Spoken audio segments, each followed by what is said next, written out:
Hello, internet listeners. Or should I say, I never disrobe before a gunfight. Oh, God. Welcome to the Caged Men podcast. My name is Cody Bridges. I am in a prison of my own making. I am on a quest to watch every Nicolas Cage movie that he has ever acted in. But I am not alone. I am here with my first returning cellmate, Kyle. Welcome back to the podcast. I'm happy to be here with the film we just watched. What a return for me. When I was on the show, I had forgotten when you were like, what movie do you want to come back for? And I remembered that I had seen Drive Angry in theaters. And I thought I had a pretty good handle on like what the movie was about and the things that happened in the movie. And when I rewatched it with my wife the other night, there were so many things where I was like, I have no memory of this place. I don't remember them doing this. So, it was, I think, an experience.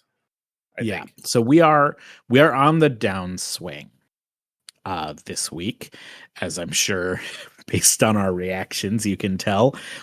This episode we watched the movie Drive Angry. Drive Angry is a 2011 movie directed by Patrick Lussier, written by Todd Farmer. That's important because they're both the perpetrators of this disaster. And it stars Nicolas Cage, Amber Heard, and William Fichtner. This is a 3D movie. Which I had forgotten about. Yes. So I didn't know it was 3D. As I always tell folks, I got this from the Chicago Public Library. So I had it on regular DVD, and it took me a bit to realize that the reason why so many of the shots in this movie look so ass is because it's a 3D movie that I was watching on a DVD. That truly, I was just telling you before we started that I think so much is lost in like moving from like a movie theater with, that it's designed to show a movie that's in 3D to like home video. Because like, there's some stuff that just looks bad. There's something to that with every movie, right? I mean, it's the reason why before some movies, sometimes Christopher Nolan comes out and says, "Thank you so much for coming to a movie theater to see my movie, the place where I wanted you to see a movie." And that's like, that's like a new thing for the streaming era that people keep trying to remind us that televisions are movie screens. And that's fine. There's no way for me to have seen this in a movie theater. And I'm glad I didn't, because I saw it for free instead of spending money on it. But just to give everyone a background, this is just what the back of the box says. In the high-octane action-adventure Drive Angry, Nicolas Cage stars as Milton, an undead felon who breaks out of hell to avenge his murdered daughter and rescue her kidnapped baby from a band of cult-worshipping savages. It says savages? It does say savages. Wow. All right. So this is a movie about... Yeah. This is a movie about Nicolas Cage breaking out of hell with a muscle car and then driving angrily. Right. Yeah. And that's most of it. Most of this movie is... one of my favorite things that Nicolas Cage does in movies is drive, because I don't think he drives in real life based on the way he acts when he drives in movies. No, we noticed, because I watched this movie with my wife, who was a guest on your show for Con Air. Yes. And we noticed that when you see him behind the wheel, he is moving his hands way too much. He has no clue how to drive a real car. Yeah. I don't think he, for as many movies involve him driving or involve like not even just like there's a scene where he drives in it, but a movie like this, he's in a bunch of movies like this where it's like he plays a driver man, like he's a car dude, and A he's car like man. it's Yeah. like an American Muscle like forward movie. He's in more than one, and he just does not look comfortable behind the wheel of a car. He never looks like he actually knows. But we're getting ahead of ourselves here. Yeah. I do want to say first, I watched this movie on DVD, which means there were trailers. There were only 2 trailers. One was for the movie Source Code with Jake Gyllenhaal. Okay, that's not bad. That's not a bad movie. And it feels like about on par with what this is. Sort of action with a twist. That's like sort of what this is. And then the other trailer was for this like film preservation foundation that was sort of like a semi trailer for Blu-ray as a concept, which I guess makes sense for when this movie came out. But because of it talking about like legendary movies that need restored, that Blu-ray preservation is helping them restore, the movie they were displaying was The Red Shoes. So the 2 movies I'm supposed to get hyped about maybe watching after Drive Angry are either Source Code or The Red Shoes. So wild. And then of course we get to the DVD menu, where we're behind the wheel of the car, like we're Nick Cage, and there's stuff flying at the windshield and bouncing off of it like little props from the movie. But the whole time, Nicolas Cage's eyes are in the rearview mirror. You know what? I miss that though about like the DVD era is like the fun menus and stuff. Oh yeah, this particular one gave me anxiety because it did give the illusion that I'm Nick Cage. You're the Nicolas Cage in the mirror. Yeah, which I don't like. I'm already kind of in like a quixotic nightmare about Nick Cage movies that I've sort of developed for myself out of making this podcast. I don't need that to like spiral further into me also metamorphosizing into Nicolas Cage. I don't want to wake up from a Kafka-esque night of unsettling dreams and feel like Nicolas Cage. Yeah, that sounds bad. So I know the last time I was here, Yeah. No. I opened with telling you my favorite review of the movie. Oh boy. Oh, my sure. I'm glad to hear that again. Is that I saw for this one was by Mark Savlov from the Austin Chronicle. And the review blurb is just, I miss David Carradine and Warren Oates. Because this movie is, I was telling you earlier, I feel like this movie is like a 70s grindhouse movie. Like that's sort of like its DNA. Yes, it has from its progenitors, from its creators, the writer and the director. A lot of their work is in B horror, lowercase b horror, even. And so that sort of feels right. Like this feels like that kind of a movie. So we open on hell, which presumably. I will say, I think when they show hell, because like spoilers, the movie treats this like a big reveal, but like Nicolas Cage, every trailer, the back of the box, all the info about this movie tells you right away that he guy escapes from hell in a car, in the devil's car. Yeah, I guess. But then the movie sort of treats it like it's kind of a surprise. Like there's a mid part of the movie where it's sort of like, how is all this happening? And shock. Like it's not, because that's everything I've heard about this movie before watching it already told me that. And I almost wonder if this opening bit with William Finchner, who we should talk a lot about, when he shows up, because I think he is like a shining, brilliant star in this movie. Oh. It's William Finchner doing I was telling Katie, my wife, that it reminded me of when you watch the studio cut of Blade Runner. So famously, I don't know if your listeners how keyed into this. Blade Runner is an old movie, definitely by now. Oh yeah. So Blade Runner, originally when Ridley Scott put it out, the studio was like, people are not going to know what the fuck is going on. You need to have voiceover. So like they went back and had Harrison Ford do like noir-esque voiceover, because they didn't think that people would understand what was going on in Blade Runner.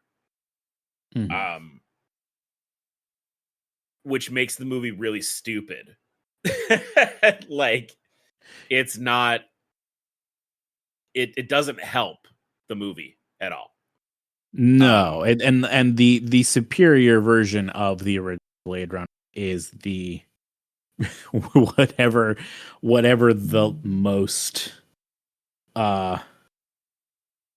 whatever like the most final version you can find that on Ridley home Scott release. Put out. Yeah. That is the premium version of the movie where all that's stripped out and where it's just sort of what it's supposed to be. Yeah. That's what he is doing. Opening reminded me of.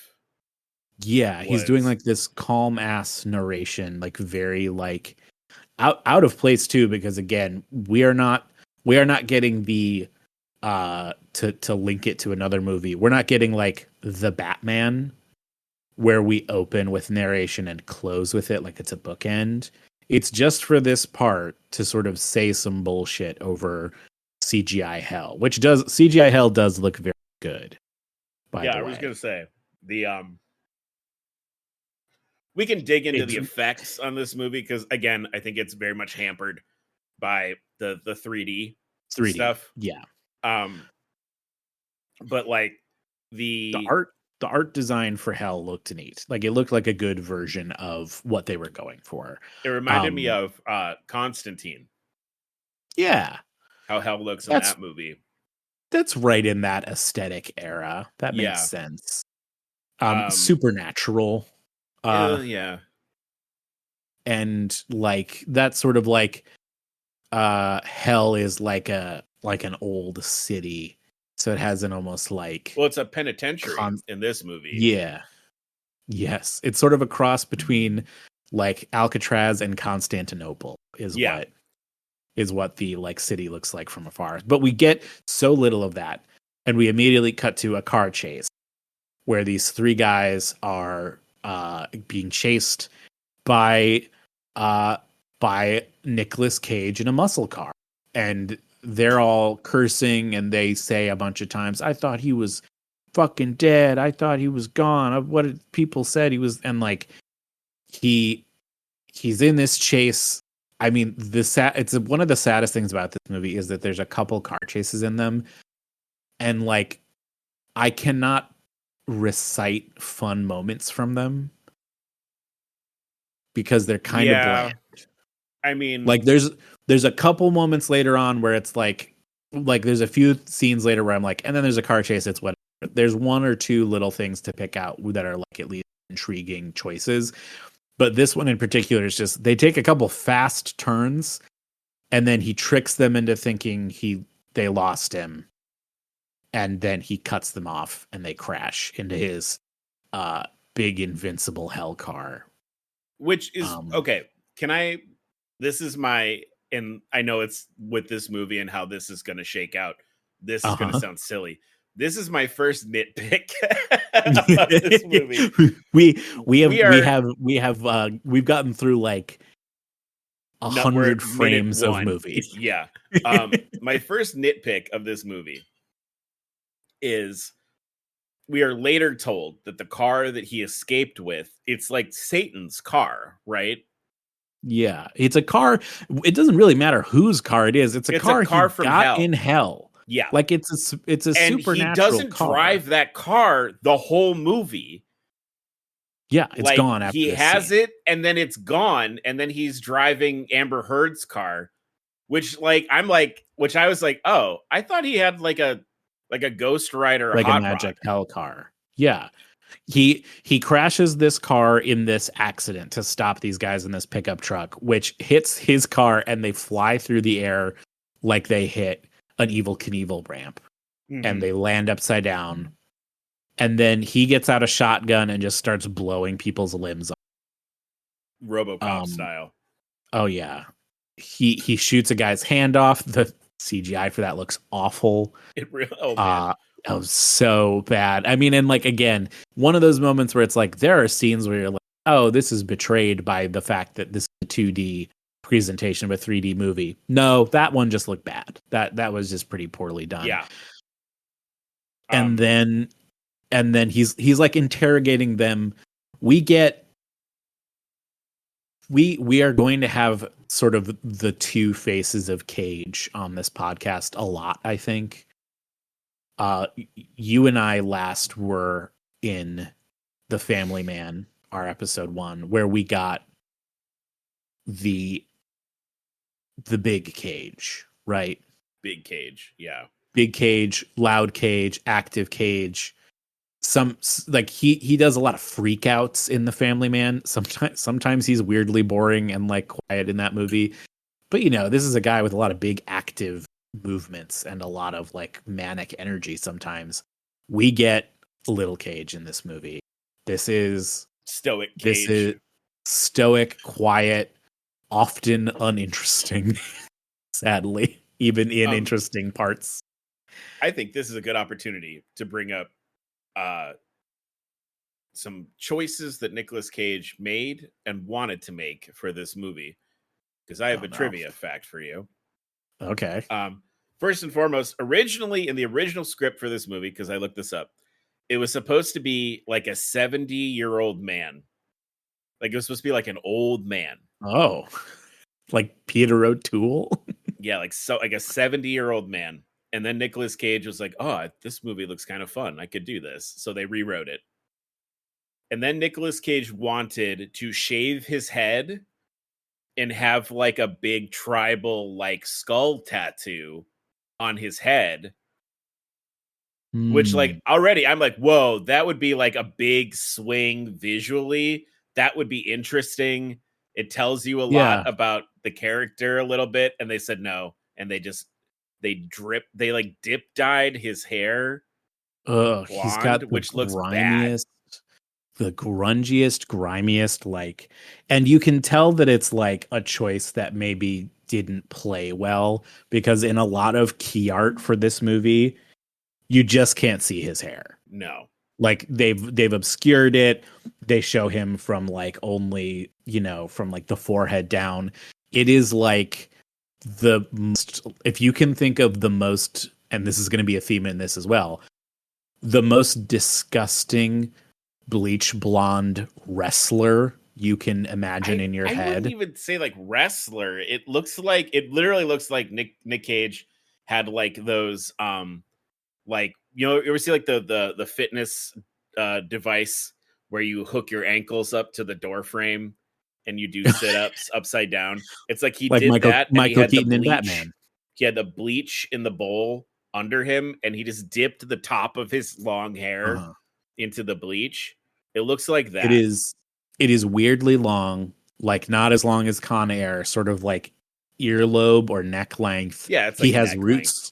His roots showing like it was not done recently, and he just gives us nothing. In this scene, he's like interrogating these people, but he's like so like quiet and reserved, and it's like, you were just in a big car accident and you're shooting people. Can we get anything? I don't know, anything. So he gets the info he wants from these guys, which is, again, we're still sort of like murky. Like we know from reading the back of the box what's happening in this movie, but he doesn't really say. I mean, again, I would argue it's needlessly murky because all of the trailers are like, he drove out of hell. Like, you don't, if you're gonna do that, right? Like have get him get in tell that touch with to your everybody. marketing department. Get in touch with the marketing department and be like, hey, don't tell people that part. Yeah. Right? It's a secret. Did you watch the movie? It's a secret. So he's trying to find info on where to find his daughter. And that's that he's getting information from this guy who gives him some two like sort of vague hints before he blows him away. And then there's a gas trail leaking off from the car. And so he shoots it with his shotgun and it leads back to the car. And he walks away from the explosion like a cool guy. And we get our title drop, Drive Angry, with flies on the screen. And the needle drop of Raise a Little Hell. Which we got to talk about the music in this. Yes. Oops, sorry. They dug through crates to find movies or songs for this movie, as many as they could, that mention both driving and devil in them or hell in them. Which, you know, there's kind of theme. Yeah. Which that's like, yeah, especially if you're talking about, I'm going to say more saliently, motorcycles. There's a lot more motorcycle songs about hell and driving. That's we can't overlap here because there's another very prominent Nicolas Cage franchise that's about hell and motorcycles that you're going to be getting to probably sooner rather than later. Oh yeah. Hey, guess what? Ghost Rider Spirit of Vengeance came out in 2011, the same year as this movie that is basically a third Ghost Rider movie. Yeah. It's the same, like, we're getting ahead of ourselves. So there's so many songs in this that are like that are just like, yeah, I'm a driving devil man. I'm a sinner from hell whose car is big. And like, Raise a Little Hell it's a secret that he is from hell. It's also a secret that he's from hell. Raise a Little Hell is the best one, by the way. They blow their load right at the top with Raise a Little Hell. Well, and all the rest of them is also good. But right, but it's not it's not on theme. We'll get to that in just a second. So I do want to say, if you are at home, if you're gonna watch this movie,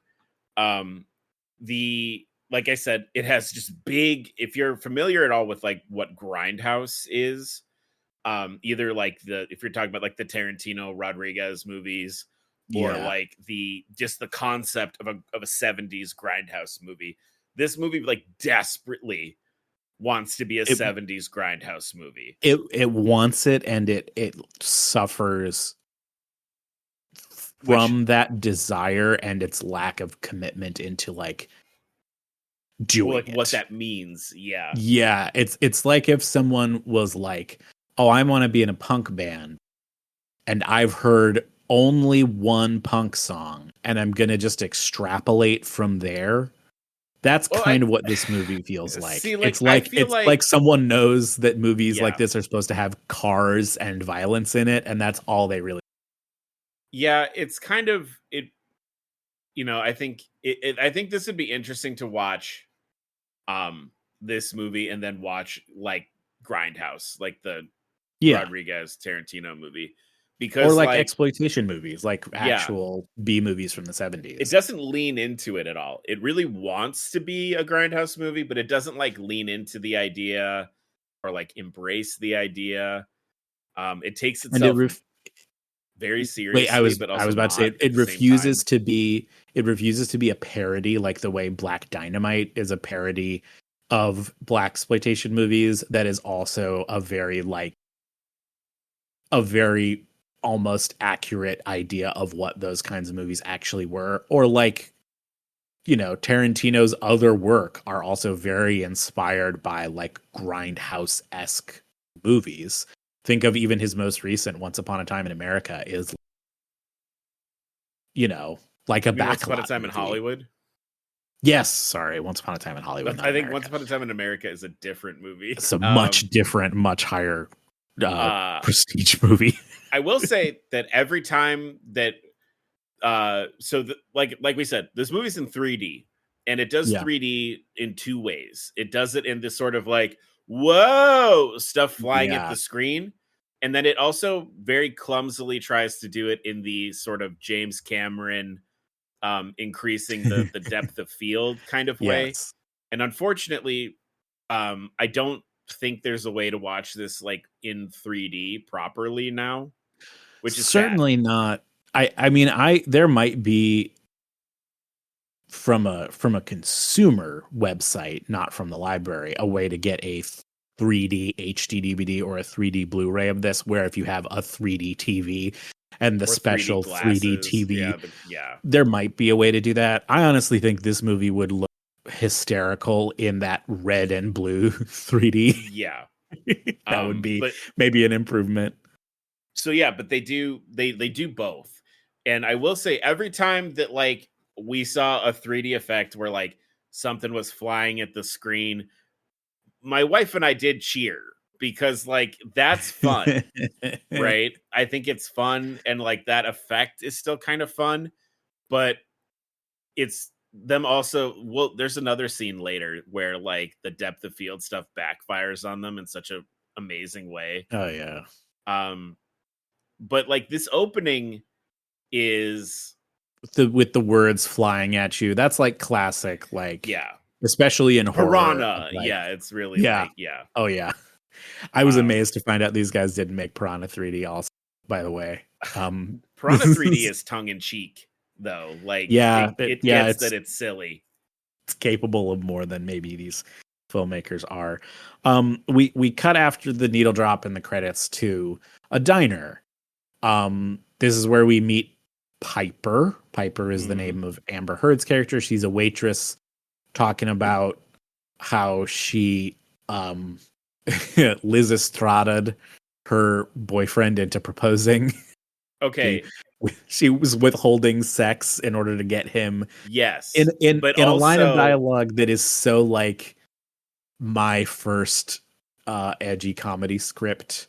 Yeah, I mean that's very the thing that because later we're gonna see her boyfriend that she's talking about. Her fiance. Fiance, I guess. And the fiance, and because I'm sure we're gonna talk about this, is one of the writers of the movie. Yes. He has cast himself in the movie. And with that in mind, one of the things that Amber Heard, who is playing Piper, says is, "You're going to take that big old dick out of my face, you know, unless you're going to marry me." So, like, I just want to throw out there the first mention of his his self-insert character is that he has a big old dick. He is simultaneously proposed to someone just because they're withholding sex and also is hung. Those are the two facts we know. We know about the writer character insert for this movie. She's chatting too much and gets yelled at by the greasiest line cook in the world. I think that guy just exclusively plays disgusting greasemen because I've seen him in other things before playing. I swear I have too. He's like a character actor that feels like they could have picked him up and dropped him into a different scene in this movie, The Sims style, where he also played a car mechanic covered in grease. And I do not think I would have said that's the same actor. I think I would have just accepted. But he is sweaty and greasy and curses them out. And then Nick Cage swaggers in. And this was the moment where I really did. When he's in like regular scene lighting, the hair looks the worst. Like outside, it's kind of like everything's a little too bright. So that's fine. He looks so bizarre. He sits down and is trying to ask for directions to these two places that people are not sure they've heard of. Oh, and this waitress comes up. Whose name is Norma Jean. So every woman in this movie, again, my wife, we were watching it, and she was like, why? She's like, all of these women were definitely written by men and named by men. Like in the, like, man wrote this script because I think like we have Piper, we have Norma Jean, and then the third named woman is Candy. So they all have like stripper names. Oh yeah, I don't remember what the baby's name is or what his They don't dead tell you what the daughter's name I is. don't think they tell you what the baby's name is at all. By the way, I didn't catch it if they did.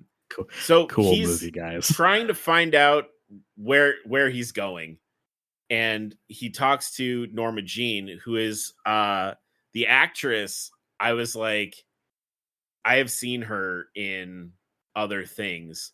And I was like, oh yeah, she's in like an episode or two of My Name is Earl.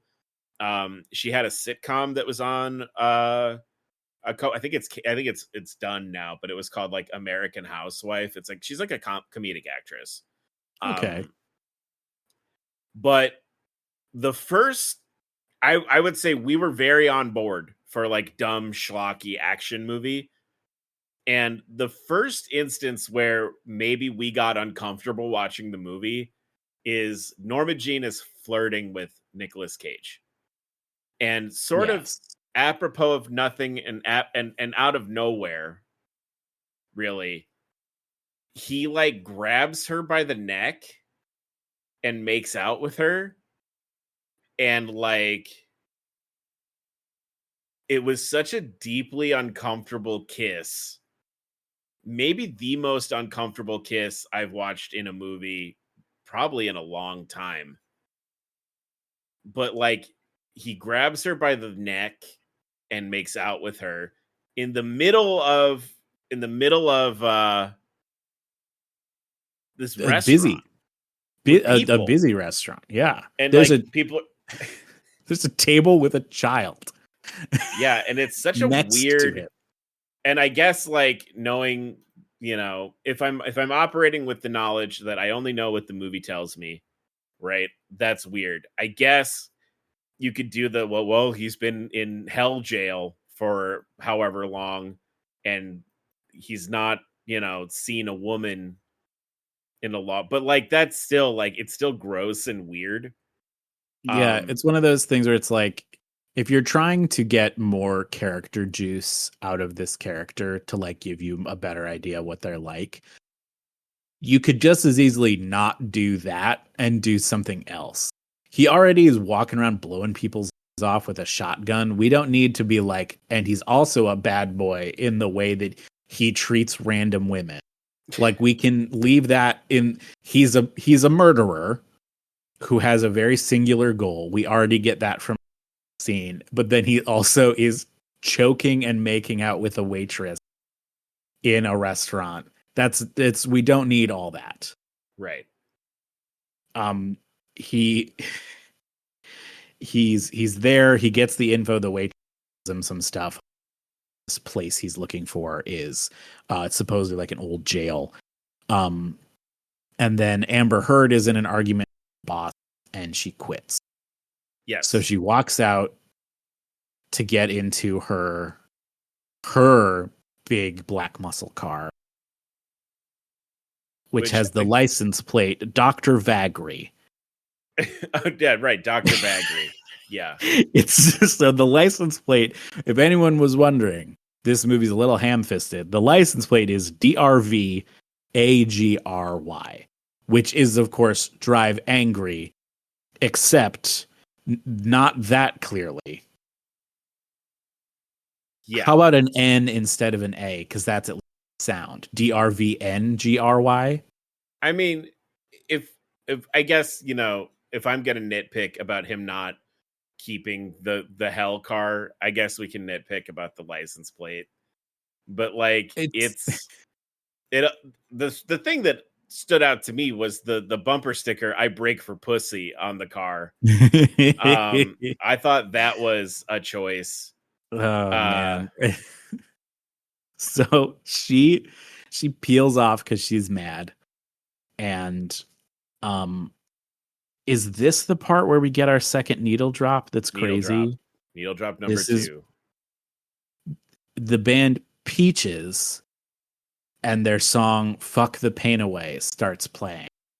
I think Peaches is like the performing artist. I don't know if the band is Peaches. I'm not sure either. But anyway, if you look up Peaches Fuck the Pain Away, you will find this absolutely ridiculous song. And she gets in the car, she drives for about 30 seconds and immediately breaks down. She like it's like she goes over like a hard bump. I think the implication maybe is that because when they look over to Nicolas Cage's booth, he's not there. I think he broke her car. Because gotcha. Without giving away the ending. Without giving away the ending, he does like look at Amber Heard like a bunch of times. Yeah, he like singles her out and is like, yeah, he's like, as much as he molests this other waitress, he's definitely like eyeing up Amber Heard, trying to figure out where she's going. And he catches up with her remarkably quickly to see her broken down and is like, I might be able to fix that in exchange for you giving me a ride just to wherever you're going. And she has the hood open and she's like, oh, help see if you can. He then twists the wiper fluid. That shot is just the Megan Fox shot from Transformers. Yeah. So like the Michael Bay Megan Fox looking under the hood of the car that's in Transformers, where like she's in the jeans. It's literally the same shot. Very porny. She's in the jean shorts. She's in, it's the same idea. Nick Cage fixes the car by twisting the cap for the wiper fluid back on really tight. Like he doesn't like take out a tool.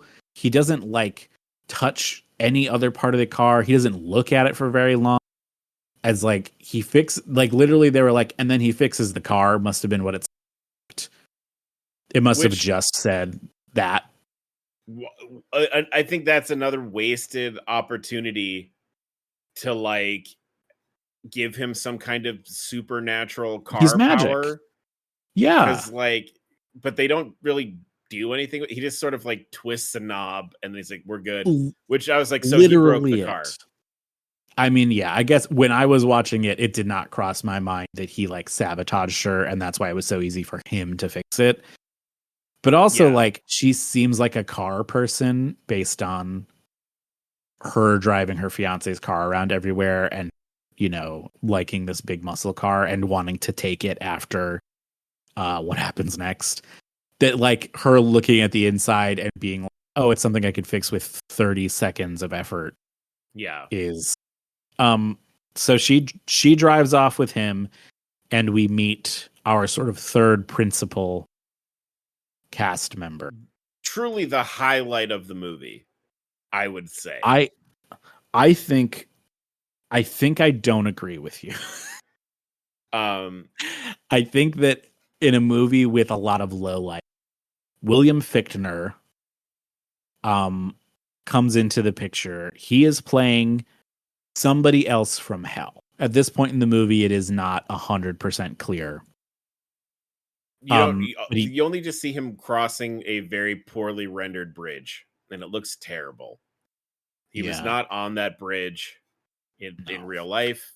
William, he was just walking across a green cube. I think the bridge looks bad.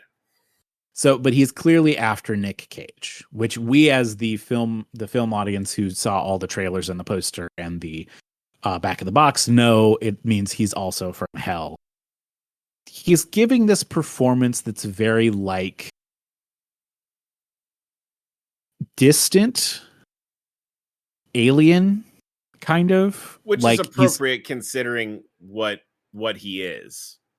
Yeah, right. He's not supposed to be human, and so he's giving a very like inhuman sort of read, like kind of an odd disconnect from reality.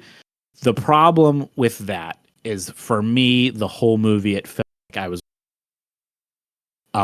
to me, Sheldon. Yeah, I didn't see like that's not how I was. That's not my. I thought that he was like, if we're he's definitely the most interesting from a like intrigue perspective.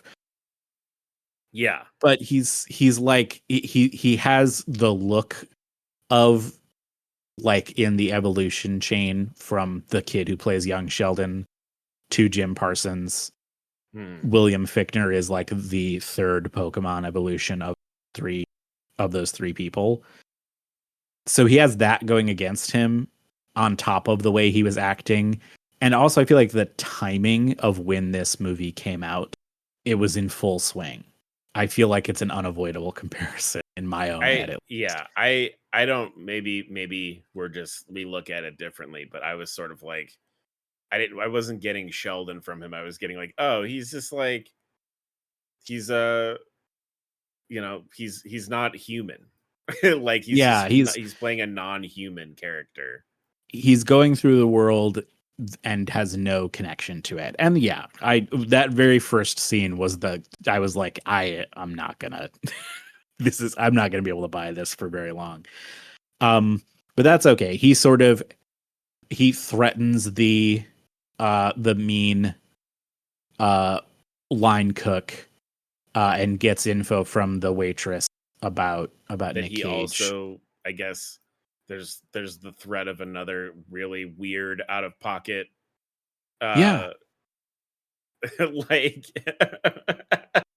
so much of this movie has the sort of veiled threat of violence against women being like both the driving force of the plot and small moments that are based around that it's an uncomfortable couple hours. Which like I guess like it's grindhousey. You know that's like, that's grindhousey, but it's also like not the fun of like making a grindhouse movie now, if you wanted my opinion, is to take some of those negative parts of grindhouse and turn them on their head. So like what was fun about Grindhouse Planet Terror is like the main character is a woman fighting zombies with a machine gun leg. Yeah. The fun of Grindhouse Death Proof is that it's about a serial killer who targets women, but they get their revenge, right? Like that they get back at him. This movie is like, oh, it's also Grindhouse, but in this one it's played straight like it's still 40 years ago. Well, and like even like traditional Grindhouse stuff, like stuff from the 70s like that, like it was still, there was a lot of like, this woman was wronged and now she's getting her revenge with a Last machete. House on the Left. Yeah, like, that's the whole idea. And this does not play it that way, which is too bad. We zoom back into the regular plot. Amber Heard gets to her destination where she can take Nick Cage no further, and he starts sauntering off really slowly. As if he knows what's about to happen. As if he knows that they're going to see each other again. Amber Heard walks into her house, and we get a cameo from the writer of the film. Yeah, the writer of the film. The writer of the film plays her fiance, and he's in bed with a naked woman on top of him. Exactly like Stone Cold Steve Austin. That too. He looks like kind of a thinner, less like a more wiry Stone Cold. Physically impressive Stone Cold Steve Austin. Yes. Yeah, he looks up and he goes, "Oh hell no, I got caught. Hell no, oh Stone Cold having a gratuitous titty scene." That's in my notes. I wrote old Stone Cold, and then I wrote, this is the writer and director of the movie, so of course he gives himself a sex scene with a big titty lady.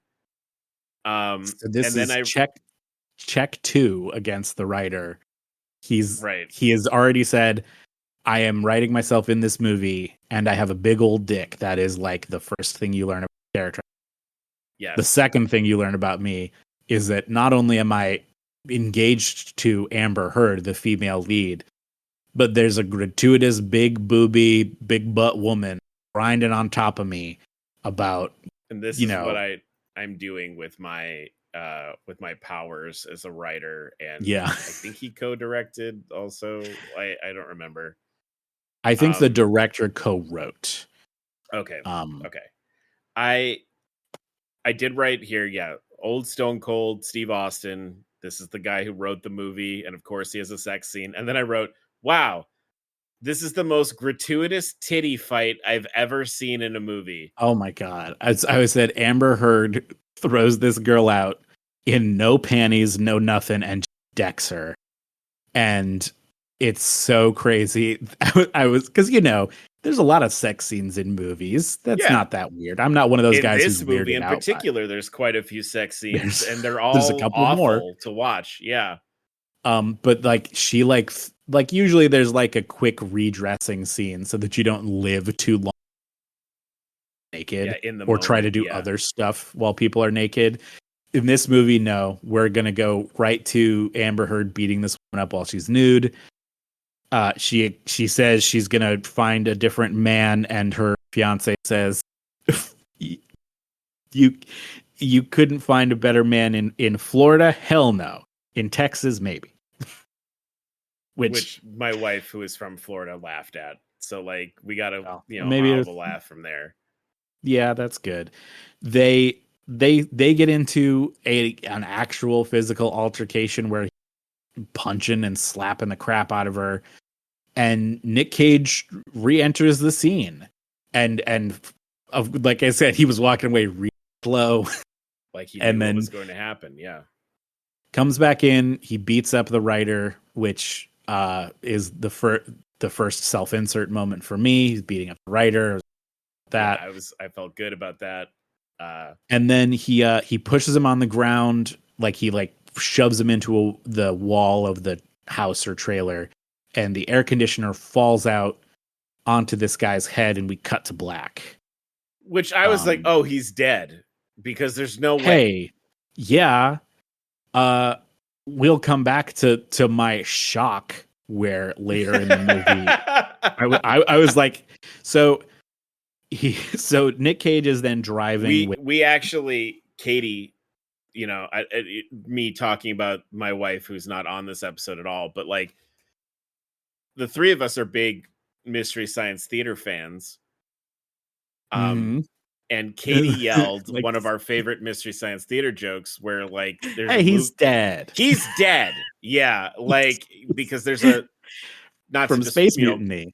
Yeah, from space. There's a movie called Space Mutiny where a character who you see die on screen shows up in another part of the movie.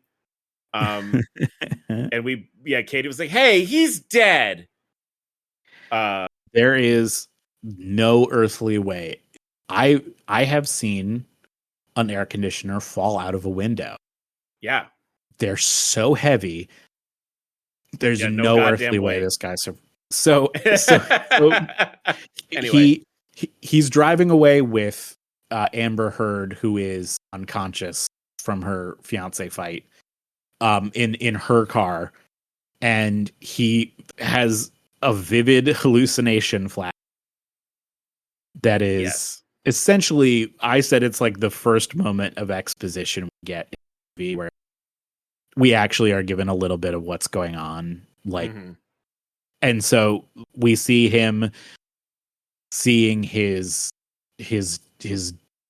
daughter like getting attacked, and she's in a cult, and she is about to have a baby, and then she has the baby, and the cult leader comes in and kills her.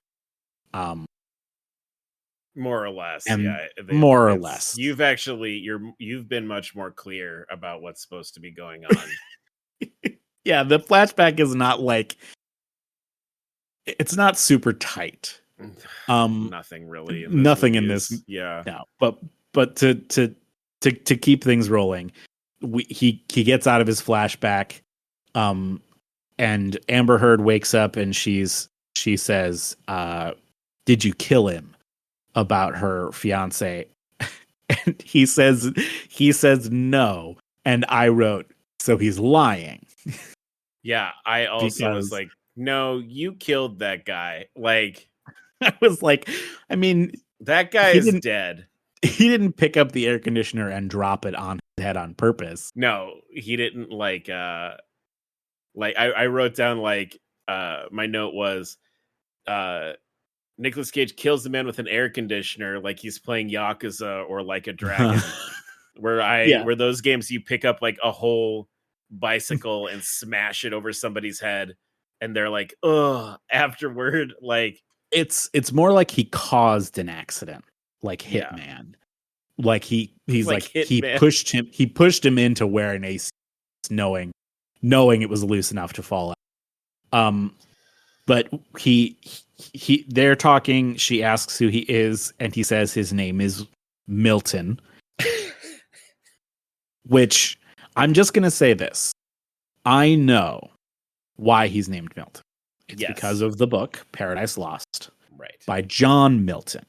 Yes. Who is a poet. He's an English poet who is incredibly famous for probably the most famous long form poem in the world. About hell. About hell in particular, yes. Like maybe outside of like the Inferno. But Paradise Lost is about the fall. It is about Lucifer defying God, there being a battle between angels and him becoming the ruler of hell. That is what Paradise Lost is. Milton's not an action movie name. No, it's really not. And like, I cannot take it serious anytime. And they say Milton many times in, Milton sort of like, way, like they're worried about something. And it's like it doesn't. No. They should have shot one scene and that's work. My wife went in blind to watch this movie with me. I knew that saying it's a twist feels like an insult. But like I knew that he was a dead guy that escaped from hell. My wife went into it blind and like was sort of like, trying to approach the movie like how the movie wanted to be approached. There is a moment where it's, the last third of the movie where they're talking to his friend and like Katie looks at me and goes, Milton. And I was like, uh-huh. And she's like, Milton. His name is Milton. And I was like, yeah. His name. It's so there's a lot about this movie that feels like it's a first pass.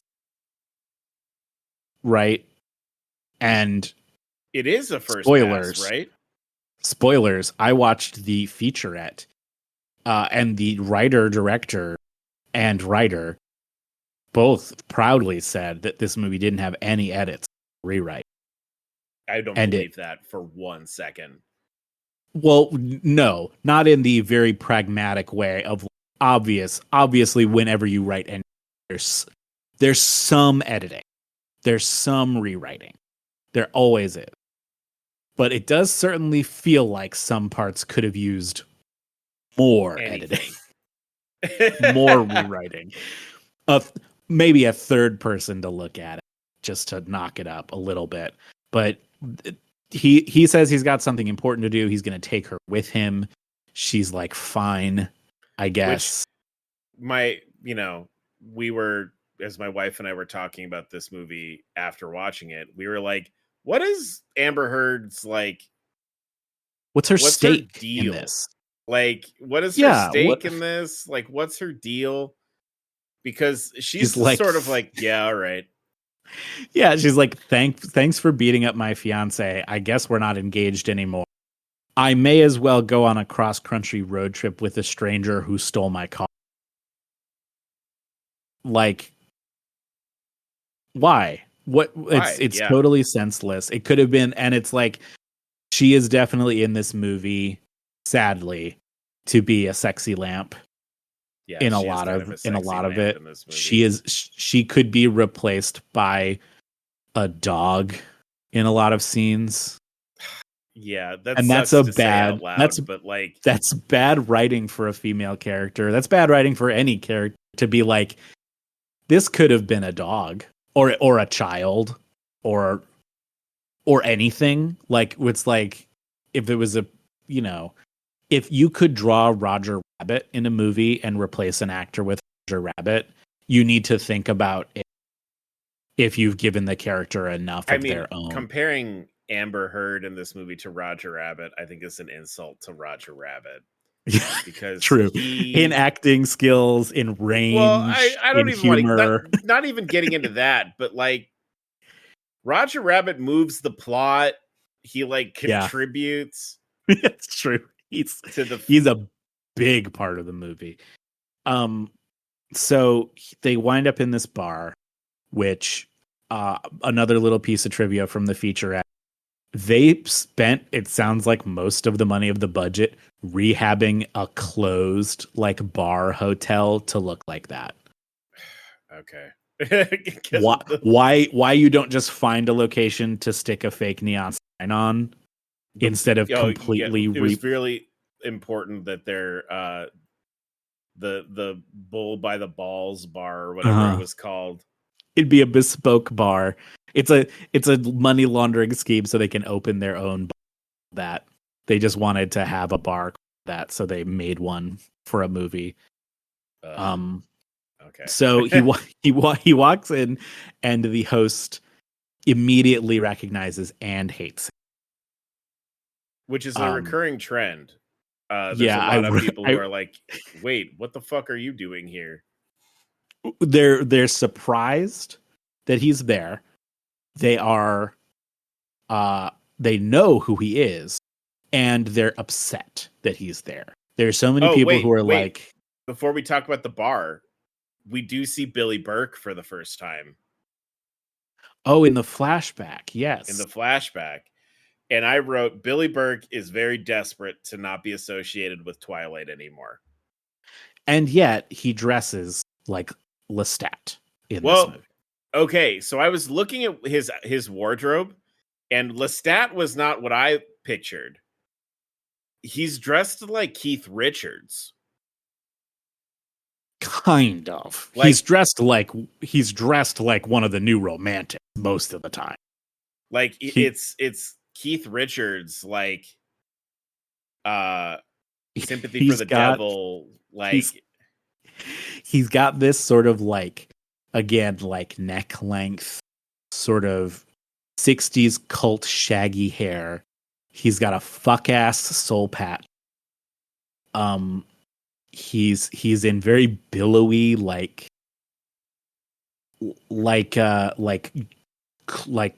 60s, late 60s, early 70s blouse shirts that are always unbuttoned way far.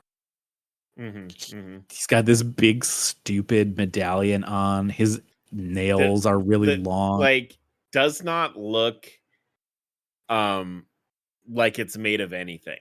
Like the medallion, I was like, that looks like the prop department took like paper clips and unspooled them into that shape.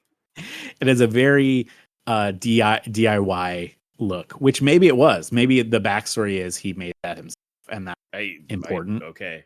But so we do get a little glimpse of him.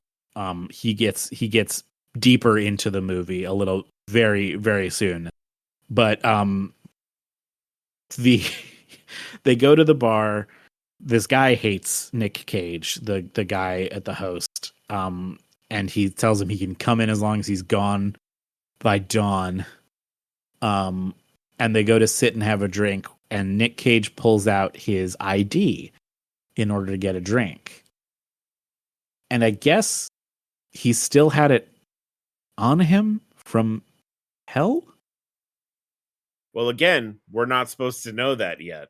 Yeah. Based on the movie, we're not supposed to know. So he has an Illinois driver's license, first of all. I did notice that, which I thought was like, why Illinois? This whole movie is like in Louisiana and like Oklahoma, Texas, and like Texas, it's all over the South. Why is he from Illinois?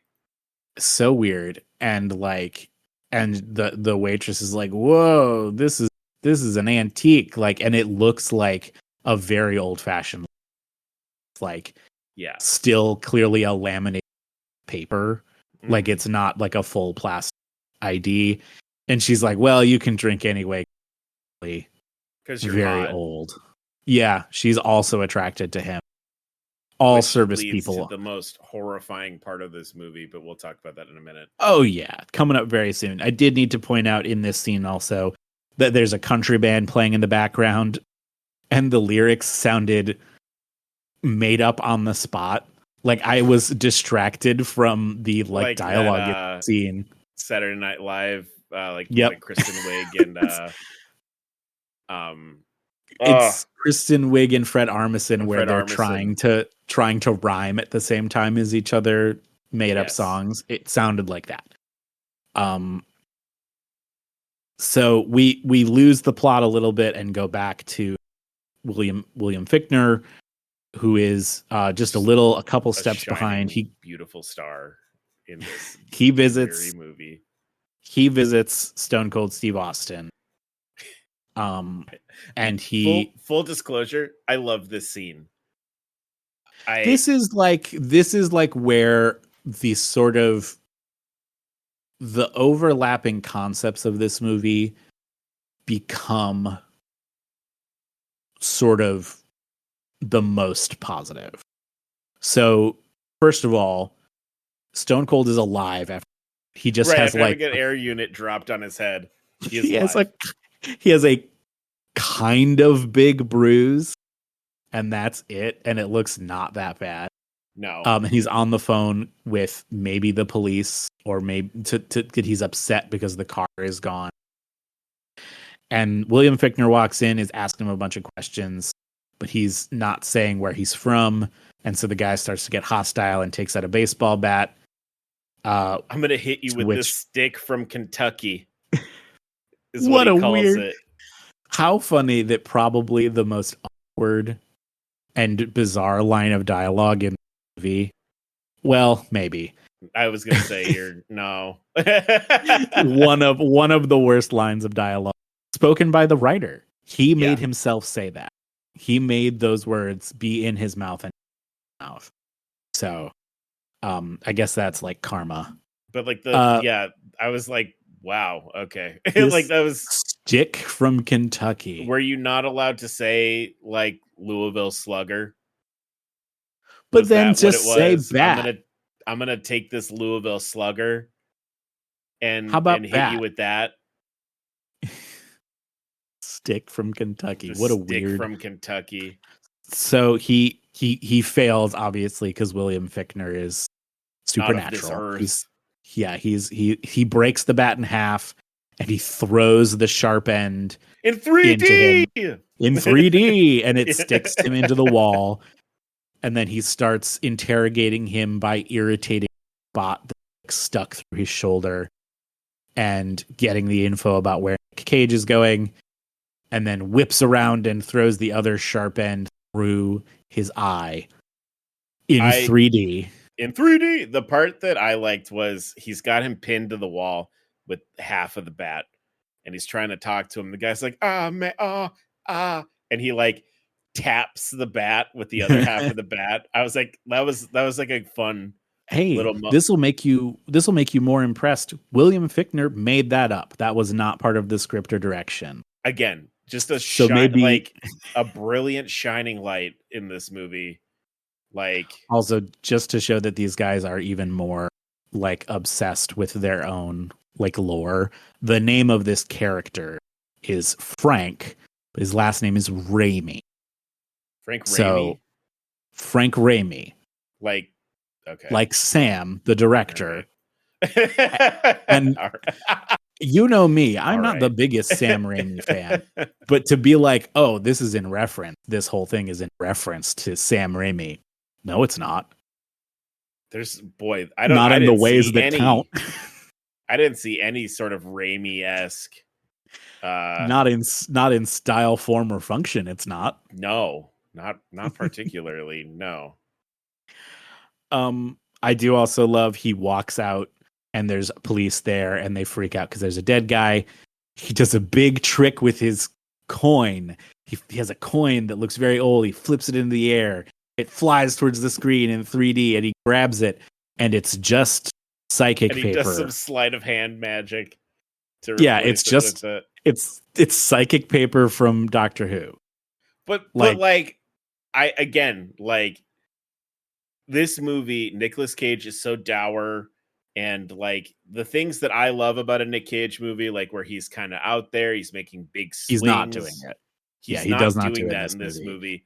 So thank God that William Finchner is here to like Just going over the top, do big that. time. And Yeah, he's he's so having a much in great this. time. I'm still waiting for the accountant spinoff where Oh, maybe not. it's just It's been about 15 him years.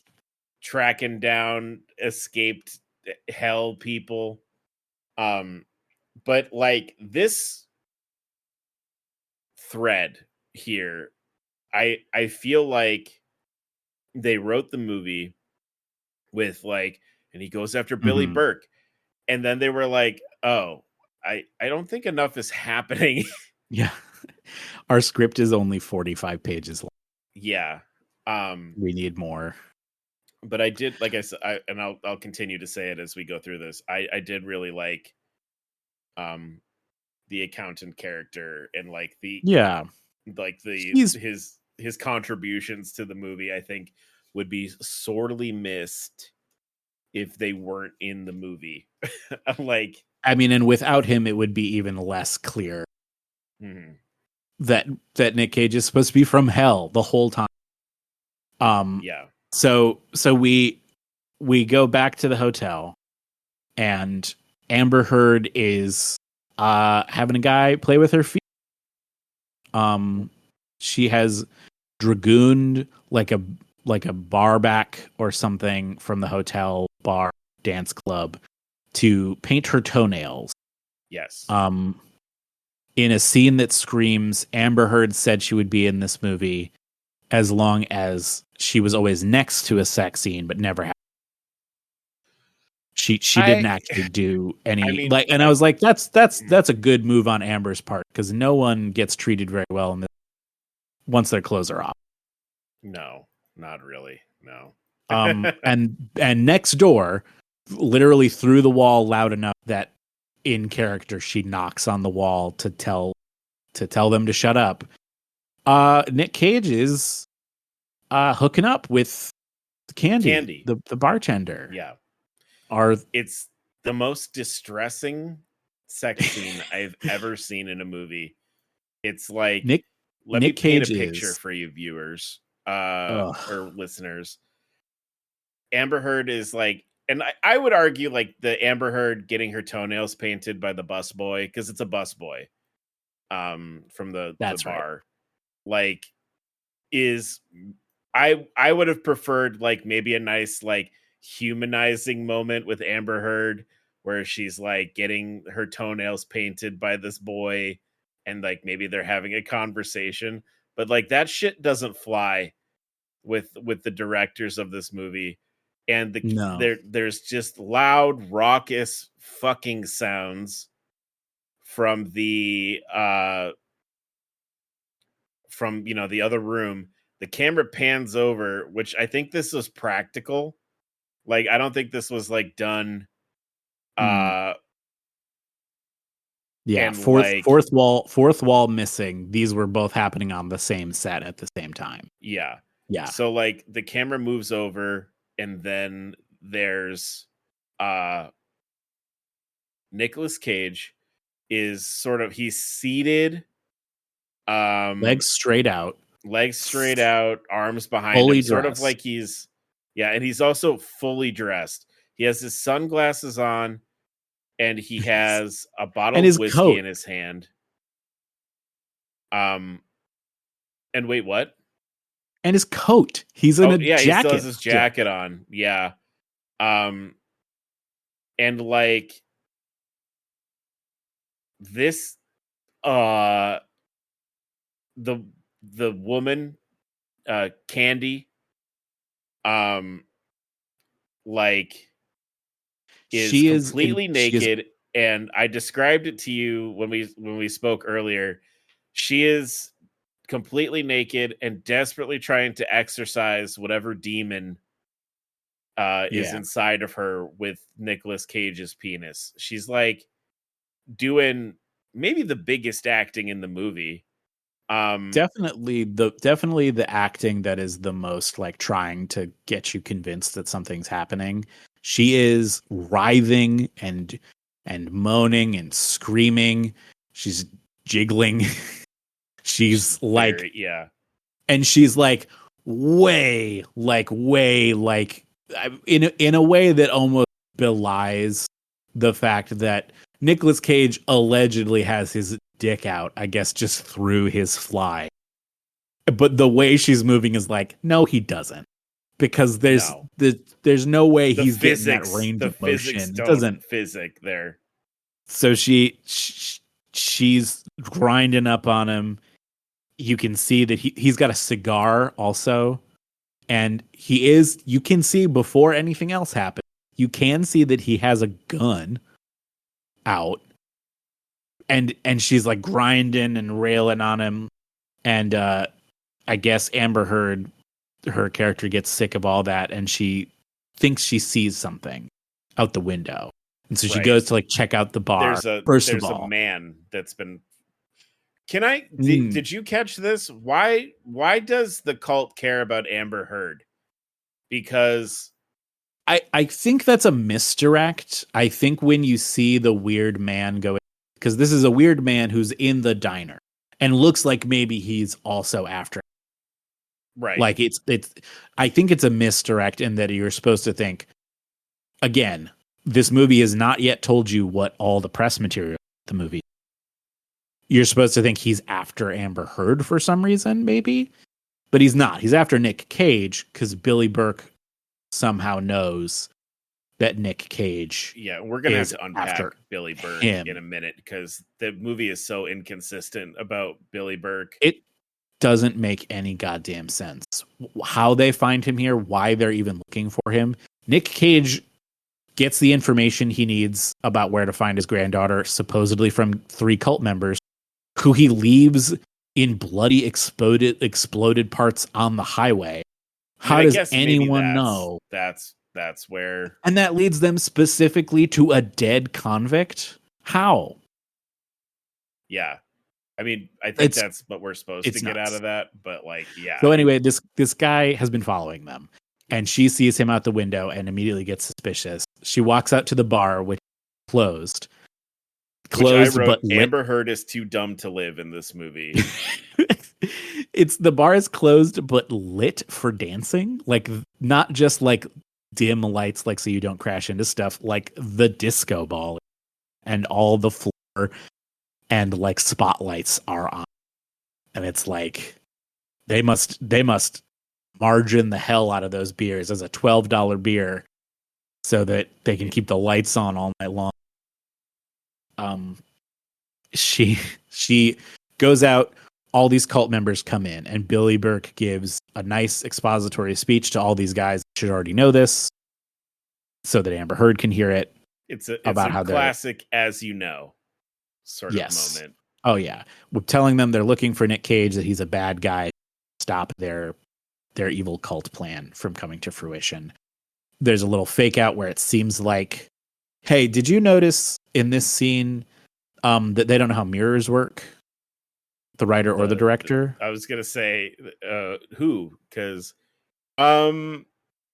so there's a part. So Amber Heard's like ducked behind like part of like a risen like proscenium stage area, and there's a big mirror nearby, and they do a shot where after Billy Burke sends off all his troops, he gets suspicious, like he heard a noise. They do a shot where the camera's pointed at a mirror. They do the and in the mirror shot. Yeah. In the mirror, you can see both Amber Heard and Billy Burke. Physics tells us that means that if Billy Burke looked at the mirror, he would see Amber Heard. Yes. Because that's how mirrors work. And he does pretty much. But then instead he like looks around the corner and obviously there's no one there. She runs away. And he just shrugs. Like, and I was like, he could see her. Like, no way. First of all, it's lit like it's open. It's not dark. in the space. Like, I was like, I was like, don't include that shot that gives away how bad this hiding. Oh man, I it's pretty bad. I mean, so much of like, you know, I have a note about the mirror, yeah, and stuff, but like so many of my notes on this page are about the immediate what's next next? scene.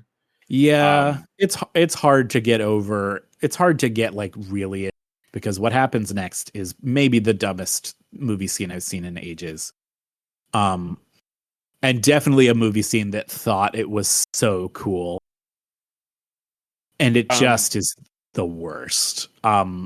Nick Cage, we cut back to, he's getting all ground up on. He's still emotionless. Like, he's not digging it. And the woman sort of breathlessly asks, why don't you get naked to fuck or something like that? And he says what I topped off the podcast with, I never disrobe before a gunfight. Again, another moment. Is he prescient? Can he see a little bit into the future? I see, like they don't do that. Really, but at like no there's point, so much that he gets shocked by that is like clearly he's surprised, but he has the knowledge of some. It's very weird. Like why make it seem like he knew that was gonna happen? Like, so he gets jumped. All these guys start running out. All the cult members are attack him. They've got, all of them have, for the most part, melee weapons. Junk. And he springs into action to be a part of this gunfight with Candy still attached to his crotch the whole gun. And this led to a conversation with my wife where we had watched it and she looked at me and she was like, did this movie come out after Shoot 'Em Up? Because the Clive Owen movie Shoot 'Em Up, yeah, has almost a very similar scene. Has almost the exact same scene in it. Shoot 'Em Up's a better movie than this movie. Shoot 'Em Up is a better movie than this. But like, if you walk away from this and are like, should I see Drive Angry? Don't see Shoot 'Em Up. You should see Shoot 'Em Up instead. Yeah. But Shoot 'Em Up, by the way, doesn't take itself nearly as seriously as this movie does. No, it's a Looney Tune. Yeah, it's essentially Looney Tunes. But like, it's a really weird, so he has a gunfight while having sex, essentially, which happens in Shoot 'Em Up. Yeah. But this had some parts that were, so he's doing this gunfight, he's headshotting people, he's like a great shot. He's still got the bottle of Jack and the cigar. He's grinning like a moron. This is the most happy, including, spoiler, he saves his granddaughter at the end.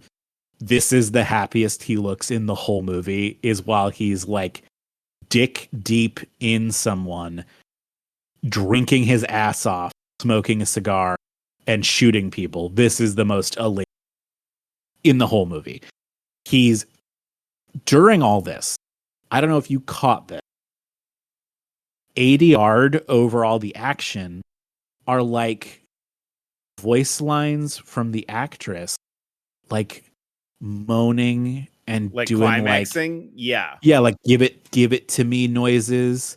And like I wrote like, she's gonna go deaf, but she is like fully coming during this. Like she is in ecstasy the whole time. Yeah, and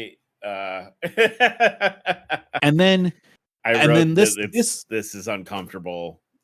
It's so I weird. feel like a real person would be absolutely horrified and like not be like, they would not be on board with what's happening. A real person. Also the sort of final like kill or two kills is they wind up on the floor. and she's still under him, like writhing in the moment. And a guy walks up with a cattle prod, like electroshock, and gets him with it. Anyone out there who's read the Chuck Palahniuk book Snuff knows this kills the crab. Yeah. Both dead. That's voltage and moisture and skin contact and completing big circuits. Both dead, except he can't die, which I guess maybe means the electricity doesn't transfer via his penis. I guess. And this is the moment where it's the most like she's clapping. It's so yeah. And then of course he's out of bullets after he kills this guy, and Amber Heard, one shot, one kill, gets the last goon. There is a cool I will say is kind of awkward and weird as this fight is. I did like there's one guy comes at them with like a machete and he shoots the machete like mid swing back up into the guy's head. And I was like, okay, that's neat, but like he never does any more like weird gunplay stuff like any like supernatural gunplay stuff like that again. Like this is a movie that has like, you know, the problem that like Monster of the Week cartoons have, where it's like, why doesn't Lion-O ever use that power again when it seems like it would have been a good time for him to do it? And the answer is he would just do that every episode. This movie has that problem. They get into trouble and it's like, well, he's like an expert marksman who can lightly see the future, right? And it's like, no, that was just for that scene earlier. we can't have him do that all the time. The movie would be really short. They bust out of the room and William Fichtner is there with the two cops. He's hypnotized. And this is the first time Nick Cage gets shot in this movie. One of the cops gets a good shot on him. Yeah. And he sort of like rolls off. Well, the cops show up. I don't think we said that the cops show up. Oh, my mic might just be acting funny. Yes, William Fichtner and the two police officers show up. The ones he hypnotized. I hypnotize. Or they're ready to submit to higher authority. Yeah, who knows? He gets plugged. Amber Heard winds up killing one or both of the police officers, or he kills one and she kills one of them. Yeah. And he's got like a gut wound from getting shot and she's all freaked out. And he just kind of gets up and they get away. And they're driving away and she's freaking out about the gunshot. And at this point in the movie, I wrote, is he unkillable? Is he invincible in this movie? Because if he is, that takes a lot of the tension out of the scenes. Yeah. Right? Because, like, obviously William Fichtner is in it to have a supernatural enemy trying to stop him. But everyone else is just cult members with just regular guns. Yeah, and regular police officers and regular highway patrolmen. If he can't be killed by conventional means, is any of this like imperiling at all? And we'll come back to that at the end of the movie. But they're driving away. This is the scene where I wrote about how fun Nick Cage driving in movies is, because they're being chased by William Fichtner in like he's stolen a big truck, and Nick Cage and Amber Heard. Yeah. It's a police SUV, I think. Yeah. They both turn to look behind them to see that they're being chased. And when Nick Cage turns, he's got both hands on the wheel and he wrenches wrenches the steering wheel so far to the right. I was like, there's like a full half turn. I was like, they are all, they're gone. There's no way this car does not swerve like crazy. Nick Cage doesn't know how to drive. I don't think.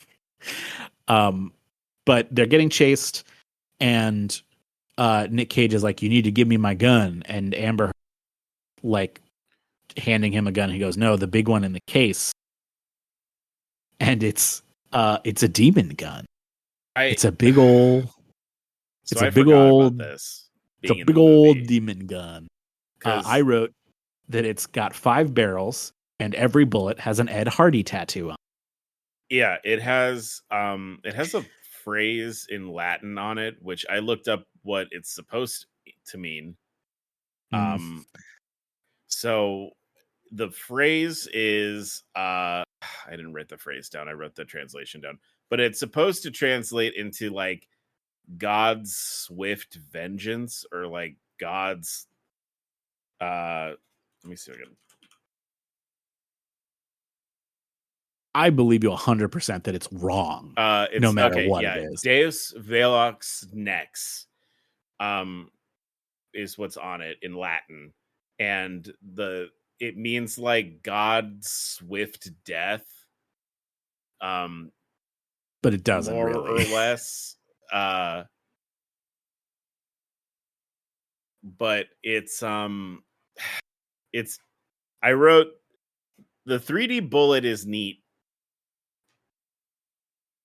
But it's definitely among the weakest special effects in the movie.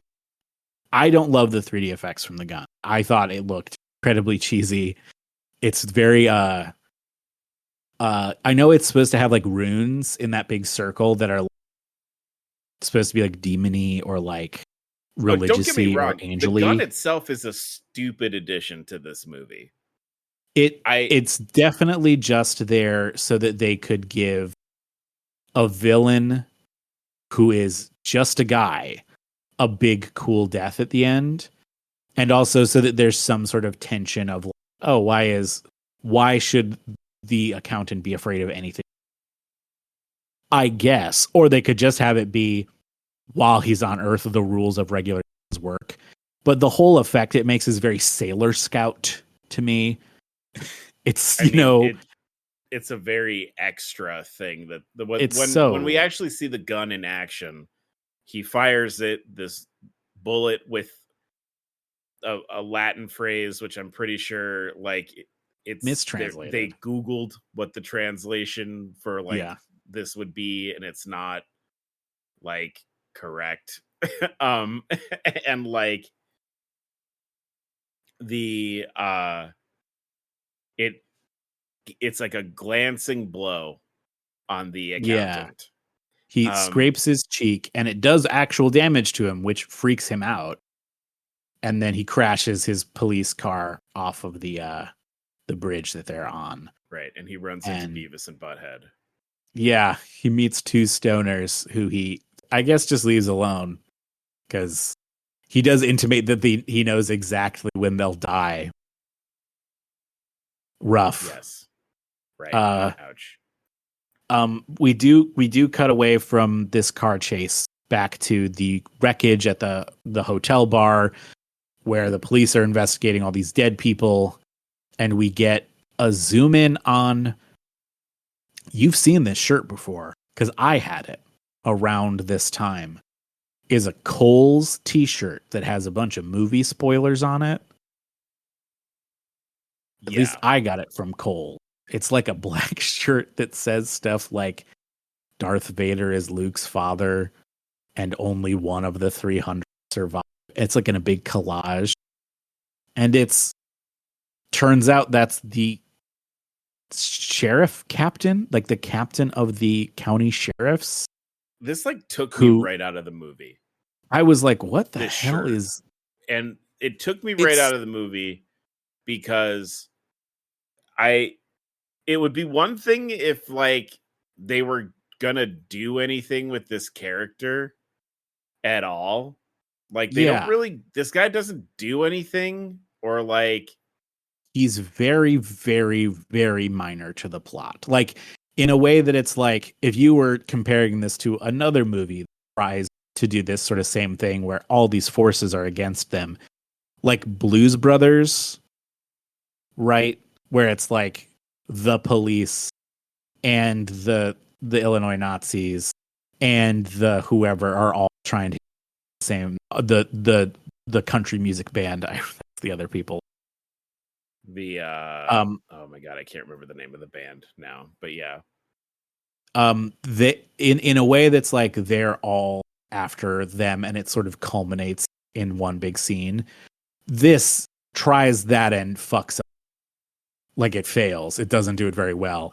This actor, by the way, who plays the captain is Tom Atkins, who is sort of like a B horror, like Stand by. He's been in a lot of things. He's in I believe this is this might be his second collaboration with this team. My favorite seasonal film, Halloween 3: Season of the Witch. That's right. He is the protagonist of that film. He gives nothing in this scene. No. It's a table read. He just says the lines and walks. Done for his scene, and he just walks off camera and he's done. He goes straight to Crafty. Like he's like, I said my lines, I'm getting a soda, I'm done. I wrote was he late to call time and didn't have another shirt? Because everyone else, all the other cops there are in uniform. And like this guy in theory would also be in uniform. And he is not in uniform. It's almost like what they were trying to get across was like he walked like there, like straight from bed or something. And like even like a cop stops him and is like, "What are you doing?" Another cop has to be like, "That's the captain. You can't talk to him like that." And, "Oh, I'm so sorry." And it's like, well, can you blame him? He's in sweatpants and a joke shirt. Like he doesn't even have a badge on. It's such a weird choice, which like I guess at this point doesn't add anything. At this point in the movie, I shouldn't be like, oh, what a weird choice, because like they keep making them. But like it took me out. It's of it. Awful. It's a scene that makes almost no sense and that is so poorly acted that they could have skipped it. They could have just had cops show up later and you don't need this part because it's so weird. They obviously, I think these guys, Tom Atkins is in another movie made a few years later. I think they're obviously fans and like maybe they made like friends with him and decided they were going to put this, sort of horror legend in their movies. But I think he is wasted on this scene, or they didn't give him enough takes, or he didn't know his lines. Or it's again, it's really weird. It's a weird choice. I guess is like the I rewound that scene and I could go over it for ages. He shows up, he's wearing the movie spoiler t-shirt, and then like it's he has a joke. He does. He gets a joke where he's talking to Candy and Candy's talking about how Nicolas Cage killed all those dudes while they was fucking. He killed them while we was fucking. They killed them. Has that ever happened to you? And that I laughed at that. I did laugh at that line because that was that. Has that ever happened to you? It's a crazy thing to say. Okay, so we move scenes after Candy tells him that Nick Cage killed everyone while they're having sex, and we finally get some exposition. And that apparently has never happened to him before. Like, oh yeah, right. Yeah, she does ask, and he doesn't really answer. You know. Mm-hmm. We finally get Nick Cage giving us what's going on via him explaining to Piper, who at this stage it is now worried about what the hell she's gotten herself into. He How she says that is now at this point. yeah, now. He tells the story about how he was not a very good dad, but he tried his best. But then his daughter got involved in a cult, and he wanted to help her but couldn't. And how he saw all these terrible things happening, and then he found out she died, but that the cult wants something to do with her baby that will bring about, in their opinion, the end of the world. They're like a antichrist death cult, that kind of thing. So he's trying to save his grandbaby from getting sacrificed for this satanic cult. He is still, despite healing from a gut shot in like, doesn't that happen later? He's like, she's looking at it and she's like, you're fine. And he's like, yeah, I just got grazed. And he like it clearly hit him right in the gut. And so they roll up to this, they're chasing one of the cult members that got away. And they roll up to this church, and Nick Cage is like, stay out here. And he gets his big fucking gun, his big shot, rolls up into the church, and it's an extremely obvious trap the moment he opens. This is, I think, the only. So we were talking again before we started recording. How when you look this movie up, it says that it's a horror action movie. And I think this is the only time they really attempt to do horror in this. And even movie. then, not the kind of horror you'd maybe expect from a movie like, just kind of like they're chanting.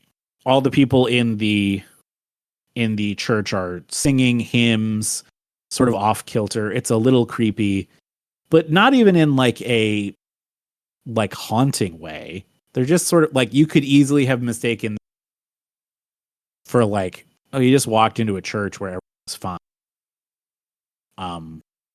But it's a trap. An attempt was made. Yeah. All the churchgoers are cult members. They're all there waiting in ambush for him. He, Piper, of course, Amber Heard, does not listen to him and comes into the church. She gets captured. He gets disarmed. He sees the baby he's trying to rescue, and then Billy Burke comes in and gives him some nonsense chicanery. Billy Burke has an awful accent in this movie. I can appreciate that he's trying. Like, I definitely feel like he's trying with it, right? So badly doesn't want to be the guy from Twilight. No. Like you said earlier. There's a lot going on with his character where like he dresses a little bit like I said, like Mick Jagger or like Keith Richards, and he's got long manicured nails, which like I was like, are they trying to show that he has long nails and that's gross? Because then why is it manicured? Like why is everything about him everything else about him supposed to be sexy, kind of like? And also, by the way, we haven't said his character's name is Jonah King. Jonah King, or Joe King, which unfortunate. Why? What? Just be different. Any other name. Keep the last name King, just not Jonah. Also, like, he doesn't even get eaten by a whale. But no. Which boy, that could have easily happened in this movie. As if this movie could get any weirder. So he starts going hold off. on, before we move on, because he has the long manicured nails, which like usually visual language in a movie, right? If a character has long fingernails, right? I think usually we're meant to assume that like they're maybe perhaps supernatural in origin, or it's either like you're either swinging like it's either vampire or like a dirt man, right? Like a really gross, and like it's neither in this movie because they, you know, spoilers for like what we're going to end up talking about in maybe like 5 or 6 minutes here. There's nothing inherently supernatural about Jonah King, as we find out. He's just a regular cult leader, and not like a movie cult leader that might have like powers. He's just a guy. Yeah. To you know, to borrow a phrase that you and I throw at each other a lot, he's just a guy. And like he has like I said, he dresses like the Keith Richards or Mick Jagger. He's got this soul patch. He's got long fingernails and big chunky like rock star rings on. Yeah. And he has a cane that's topped with a human bone. Yeah. So like there a lot of thought went into what he looks like, right? Yeah. None of that thought goes into any other character in this movie, including my second favorite character in the movie that's about to make an appearance in this in this scene. For him being the cult leader, every other person in this cult just looks like a redneck, which I think like, is the kind of the point, I guess. But like, so he goes on and on. He talks about how the bone in his cane is Nick Cage's daughter's femur. And Nick Cage does pull the line, "The charlatan murders my daughter, feeds me his philosophy," which, again, while his life is being threatened, this is one of the only other times where he's smiling. Like, it's such a weird, and then he starts taunting Burke because I guess in what was not very well, it was not like they do that flashback earlier, right? And it's all very dreamy. And there is a moment where like something's happening that's maybe great. I guess the implication from that I didn't get until Nick Cage starts in on him in this part is right before he kills Nick Cage's daughter, he tries to get her to pleasure him. Yeah, he tries to force oral sex. Yeah. Right. And she apparently, in defiance, bit his dick off, which is a phrase they're too afraid to say in this movie of all movies, when like so many other things have happened. and so I was like, oh, okay, we do have lines.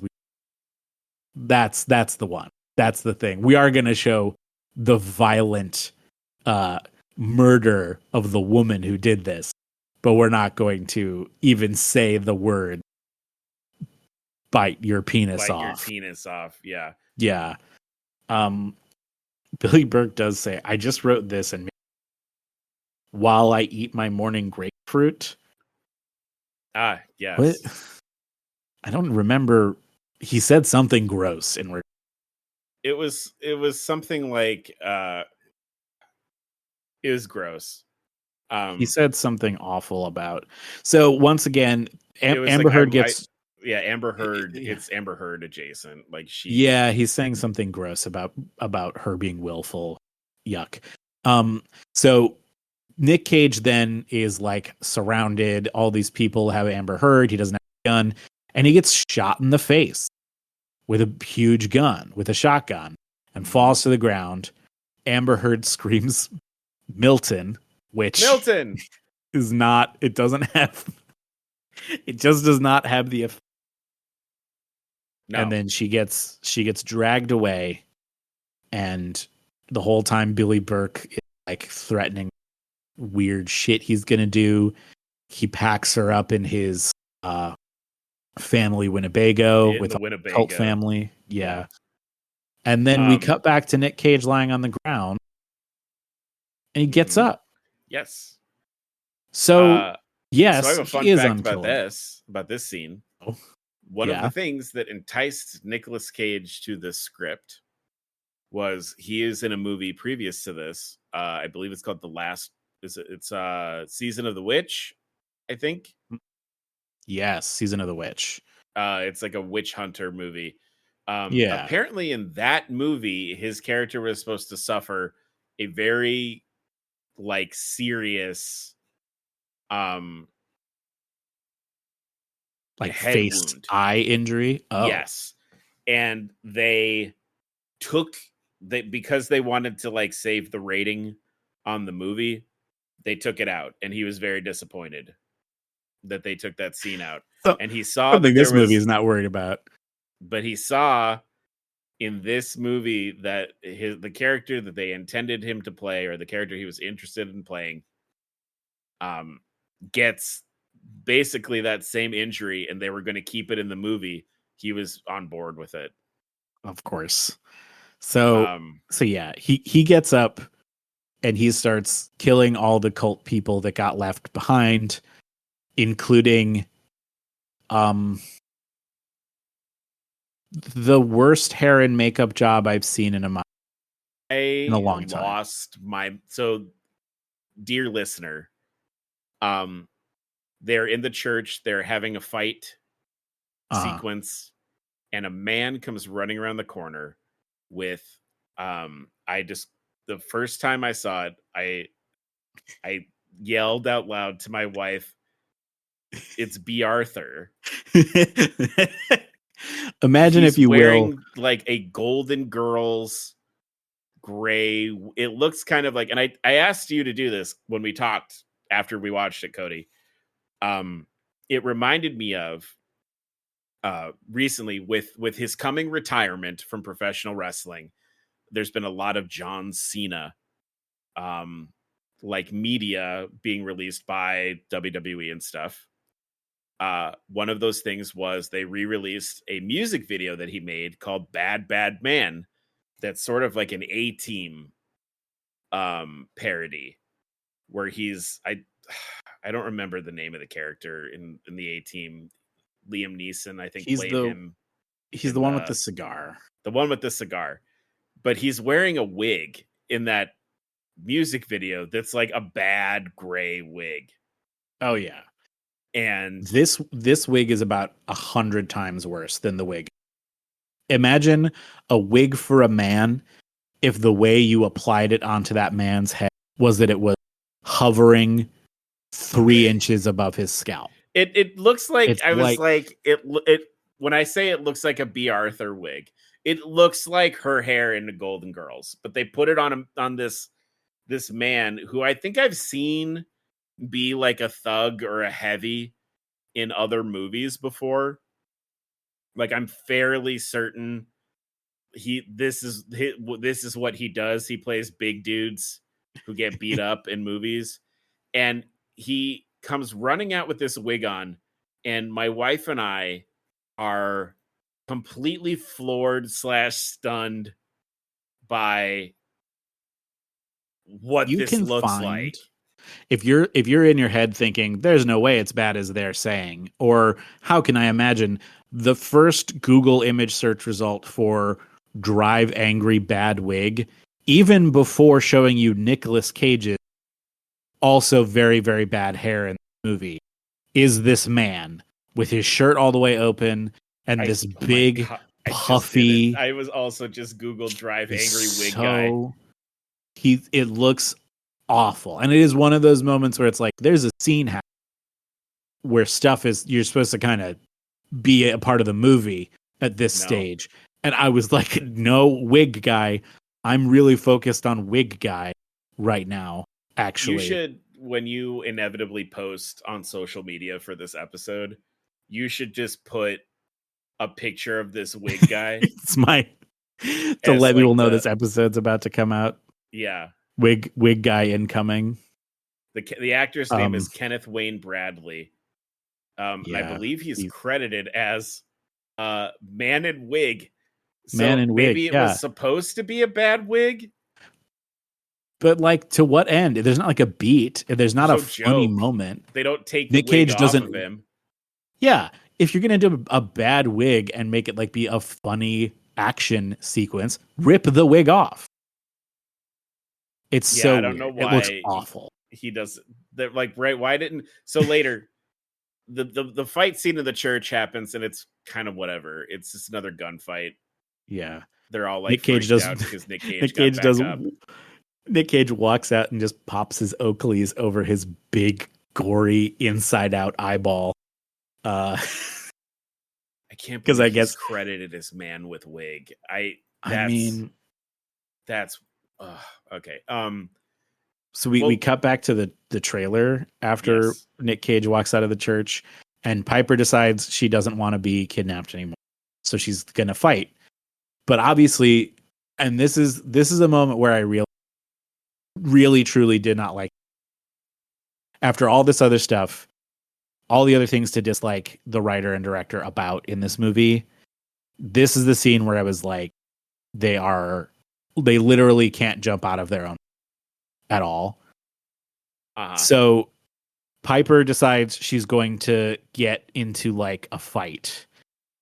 And there's one other woman or two other women on the trailer.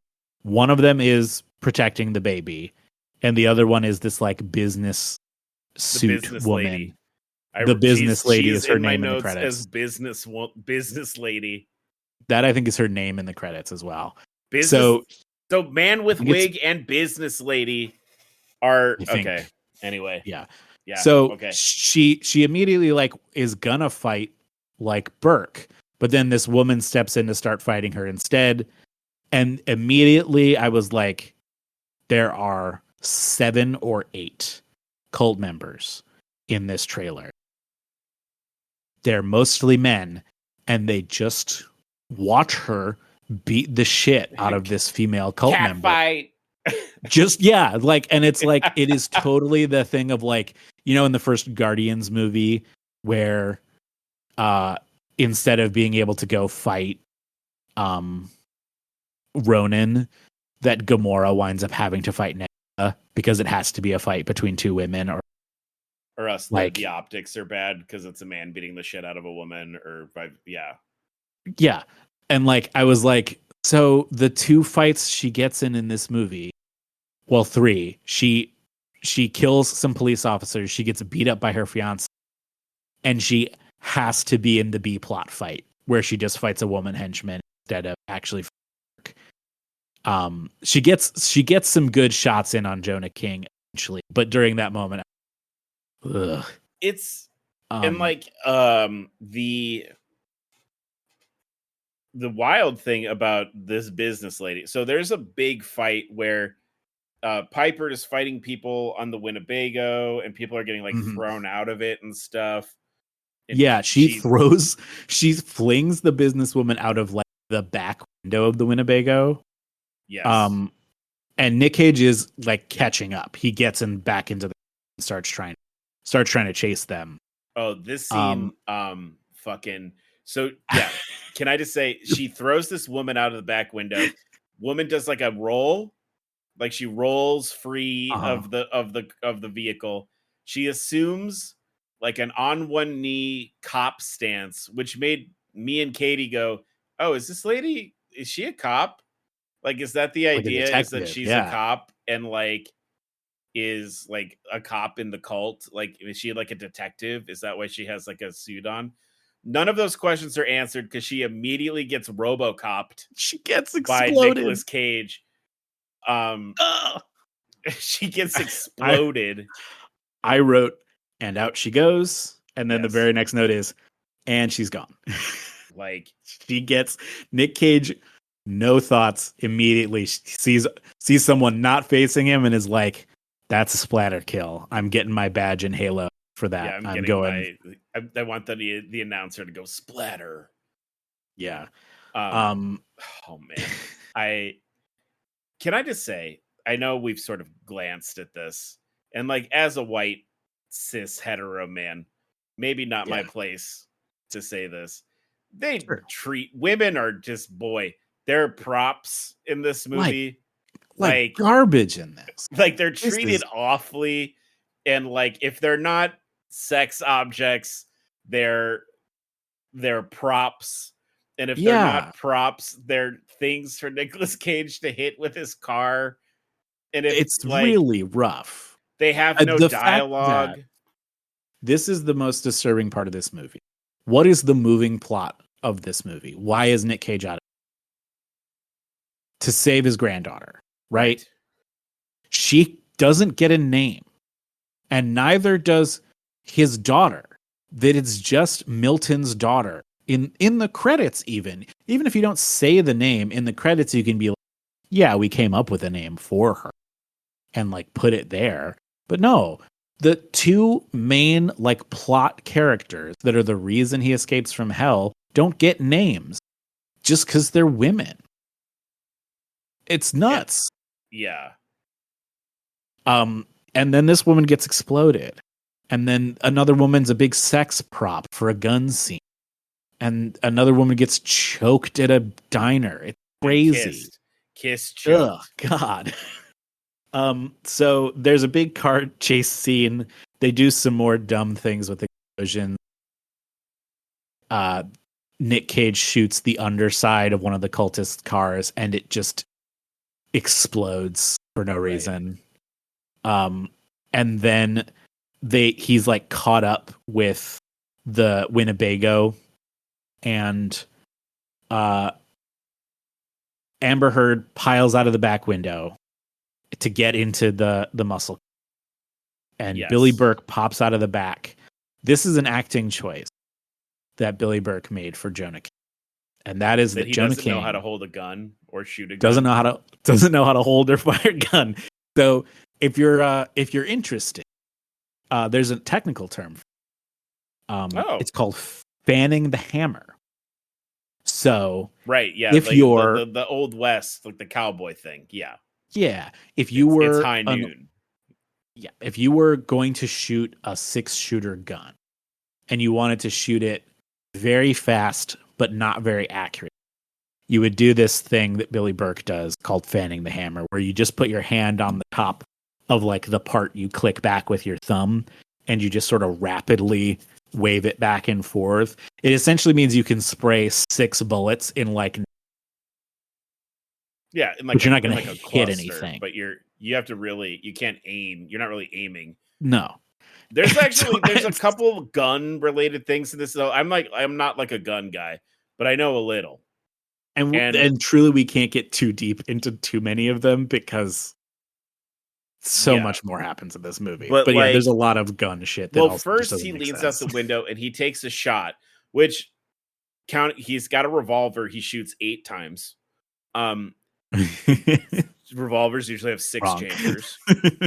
So he leans out the window, and first he kind of holds the revolver like sideways and downward, like kind of, for lack of a better term, like limp wristed, and misses. I mean, it's almost like the point they're trying to get is that if it felt more intentional, which nothing in this movie does, I would almost be like, oh, he's not this guy. He has a gun, but he doesn't.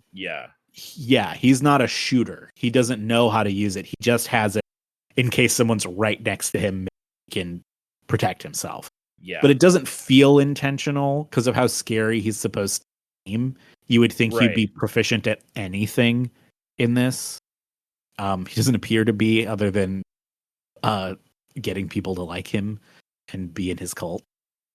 I did say after they sort of get away and veer off, that the thing on Nick Cage's face is look infected. That I don't know what happened with the prosthetic they put over his face. It's almost like it looks good in the first scene, and then it looks way worse when you see it again. And I was like, did we not get all the scenes? It explains the Oakleys, the sunglasses, right? Like maybe it did look truly very bad after a couple shots, and they were like, we need to cut the part that fell off. So they he he's he's driving away. We do get to see the poor man in the bed because he survives Nick Cage's rampage. The accountant goes after him. So every time I gotta just say, every time the accountant comes back, Katie and I were really excited. We were like, oh, thank God the accountant's back. And then Nick he just tortures him to figure out where he's going. We sort of get that same bit again. And then to the bad wig man, which he has my favorite line with the bad wig man, where he walks up and like bad wig man has had like his kneecap shot off. Yeah. And it looks like he just has meat. Like he's not going to make it. Meat. Yeah. And the accountant walks up and he goes, "Whoa, that looks bad." And like he's really like affable about it. He's like, "Oh man, that looks bad." And he like interrogates him like barely. Like and he doesn't need to say much. The guy knows he's on his way. It has a moment in it where the guy's like, he sees all of the followers of Jonah have like this. I wrote down, it looks like they really like the band HIM, like him. They all have sort of like an upside down like pentagram with like a crown over it. It looks kind of like the heartogram. Yeah, it's HIM, not him thing. And he looks at it and he goes, "What the fuck is that?" And the guy's like, we believe in the Lord of Darkness, or like, he says some noise like that. Yeah. And Fincher goes, "No, he's never mentioned you," which like I liked, as we're finally getting some more world building on the supernatural angle here, right? And Fincher basically is like, "Oh, he doesn't talk about you guys. That's weird." And like, there's a through line now for the rest of the movie where having an agent of hell essentially debunk the supernatural threat of the movie. Yeah. Because Nicolas Cage talks about hell on earth, right? They want to raise hell on earth. They're not going to. Like Fincher, and there's this conversation, there's another conversation a little bit later where he's like, "No, like the devil doesn't care about any of that stuff. He actually doesn't like this at all. He hates this." And so by the time we get to that second scene, I was like, do I like that, or does it undercut some of the like the menace, right? Like, it turns it into like, so this really truly is just about, he just needs to get his granddaughter out of this, and then he wants to kill him because he doesn't like him because he killed his daughter. Yeah. But it's not like anything else will happen. Like, obviously it's a baby. And when I say baby, when you first see the baby, we're talking like a loose neck baby. Like a little baby. A small baby. Yes. And like, obviously that's very bad. But in terms of the tension of the movie, the moment they're like, yeah, if they do sacrifice the baby, it will mean they killed a baby, which is awful and a bad thing for a cult to do. But it's also like, and then that'll just be it. It won't bring hell on earth. The devil won't come to take his due. It's like, it almost has the what I like to call the Raiders of the Lost Ark paradox, where if Indiana Jones had done nothing, the movie would have still sort of turned out the same way. Almost the same. Pretty close. Yeah. If they would have, if John Milton doesn't steal the devil's hot rod and the devil's super gun and go after his grandbaby, like the grandbaby would have died. Yeah. But like, what probably would have happened is nothing. And then the cultists would have had like Jonah would have had like a moment in front of and something bad probably would have happened to him regardless. Not that I'm advocating that they should kill a baby. Right. I don't want Obviously, that to happen. yeah. But like, But there's a version of this movie where they kill the baby and then nothing happens. Yeah. And he gets like attacked by his followers for lying, torn apart to him. by cultists. Yeah. Yeah. That between those two moments, I was very like, that's a very funny way to everyone who thinks they're in on this cosmic mystery is a liar. And that's how it really is in the real world. People who are the heads of cults don't talk directly to God or the devil. They're just charismatic. But it's one of those things where it's like, sure, that's realistic. It also does make the movie worse. Well, and that kind of brings us to, because I touched on this earlier, like the movie doesn't know if it wants to be like a supernatural horror movie or like a supernatural revenge movie, because like generally, because in those types of films, like I think probably the best example is like The Crow, right? Yeah. Like in The Crow, yeah. Like he's magic, explicitly a magic thing, right? Like he's a revenant. He is undead. He cannot be killed. But the villain at the end of The Crow does real magic to weaken him. Mm-hmm. And then in this movie, Nicolas Cage is a revenant, more or less, and he's going up against just a guy. Yeah, and it feels it's like shooting a rabbit with a rocket launcher. It's very like what I kept thinking of was like, what if they made another Hellboy movie and the thing Hellboy was trying to stop was a mega church pastor, and that's it. It's and like Hellboy has his big huge gun and his giant fist, and his gun's loaded with special bullets that shoot all the monster killing stuff he needs in the world. His monster pals with him. Yeah, he's got his girlfriend that can shoot fire, and they're there to stop the guys from the Righteous Gemstone. Yeah, kind of. Yeah. So like maybe okay, well I guess not, right? Because they were like, we didn't make any edits. The movie was fine as is. They should have. Like, why not have Jonah be supernatural?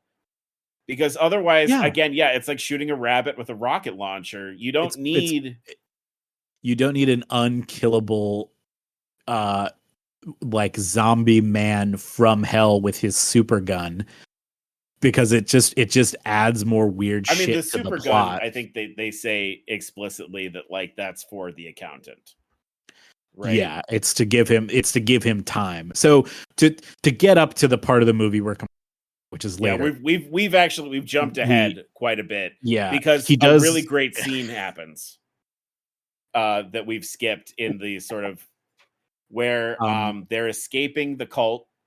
Amber Heard has jumped out of the RV into the car, and then the state troopers have caught up to them.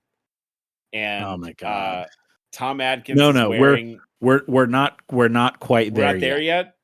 We're not even there yet. We'll have so right. first Nick Cage realizes that they're going to need a new, because Jonah's pointless shooting at them and missing did break the cool muscle car.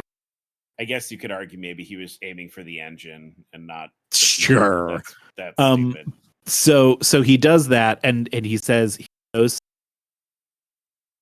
he knows like a guy, and we meet up with Webster, who I guess is a friend he knew before he was dead, and Webster knows he died. This is not a guy who heard he died. This is not a person who heard a rumor that he maybe was in prison and died in prison. Webster says he was at the, and Nick Cage kind of goes, I carried his coffin, his casket, which it sounds like based on how many not friends he has friends. I think Webster maybe alone, just him. So, right. So Webster sees him. Nick Cage just kind of is like, yeah, I'm back. And that's it. And Webster's like, all right, he's back. Yeah, I guess he's he got really something does important to do. sort of take the Webster, by the way, is played by the House MD version of Moriarty. No, the House MD Moriarty is Casey That's Webster. Jones from Ninja Turtles. It's Elias Koteas. I was thinking of this is the cop. The cop. Literally, the episode called Moriarty is. This is the guy who sues him and is like a police officer. Yeah. He's in a lot of stuff. I did mistakenly, when I was like trying to remember his name, I'm like, my brain keeps wanting to say Victor Garber. It is not Victor Garber. It is not. That would have been better. Maybe that would have been better. I don't know. It'd be weird to see Victor Garber in this part, I guess. The actor's name is David Morse. He's a character in a lot actor. Of stuff. Like he was in lot of Disturbia, The Green Mile. He's good in The Green. Yeah, he's good in The Green. He's in The Rock. Green Mile. He's in The Rock. Yeah. He's in. It's a Nick Cage movie. Yeah, and like, but it's sort of a waste. I mean, he's not bad. Like a lot of things. Like he's not bad in it. I like that. Like, me as somebody who like is into movies and into sort of like character design and stuff. Like I like the leg brace. Like they gave him like a visual component that makes him interesting. However, so he gives sort of an expo dump to Amber Heard, while Nick Cage does two things. And he stares at a fire barrel. Oh my god! Oh my god! So he goes to a mirror and watches his blown up eye reheal. So now he has two different color eyes. Very cool. He's got fine. A green eye and a blue eye, which Katie was like, did they forget what color Nicolas Cage's eyes were? Yes. So but then he's in front of a fire barrel and he's just like an action figure. I thought that they had put I thought it was mannequin. A double. Like they couldn't get him for that day of shooting, or maybe that was something that they did in reshoots. It was his stand-in or something. Not moving. Nothing's moving. He stares for ages while Webster explains to Piper that he was like an okay dad and he got into some trouble and it wound up he was a bad husband but a good father, which I don't understand. So those two things kind of go together in a lot of ways, and so fine. he that's what happened. He died. It caused problems for the daughter. She gets involved in a cult. That sort of catches us up with everything that's happened, regardless of how much sense it makes. But Nick Cage comes back to join this conversation, and they're trying to figure out how he knew that stuff was bad. And he says that like fire isn't the worst part; it's the video feed. So I guess hell is watching bad happen to your relatives. Did we have? I don't love that video feed. So it's right? so like that takes again. You could do whatever you want. It's magic. It's magic, and he's in hell. You could have it be. You could have him be there. You could be like, doctor. I had to sit in the room while this was happening. Like quick script doctor. Fire isn't the worst part. It's the vision. It's the vision. It's the visions. It's the sight. It's the experiences. It's if you've ever thought people from heaven. Yeah, it sucks so bad. God. Anyway, Webster gives them two beautiful muscle cars to drive. That's sort of is a third car that is not the car that he drove out of hell with. It's not. Yeah, it's not the super car from hell. It's that car apparently got hit once. Which, the devil's gonna be so mad. Why? I don't know. I feel like that's my big sticking point of this movie. We need to. We're why spiraling is it not a into super 3 hell hours. We're spiraling into 3 hours of movie, so we do need to start hitting some ridiculous. Right, because more things happen. Billy Burke calls the cops. Yes.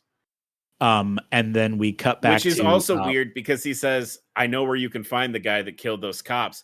How? How? He's not supernatural. We already know this. So how?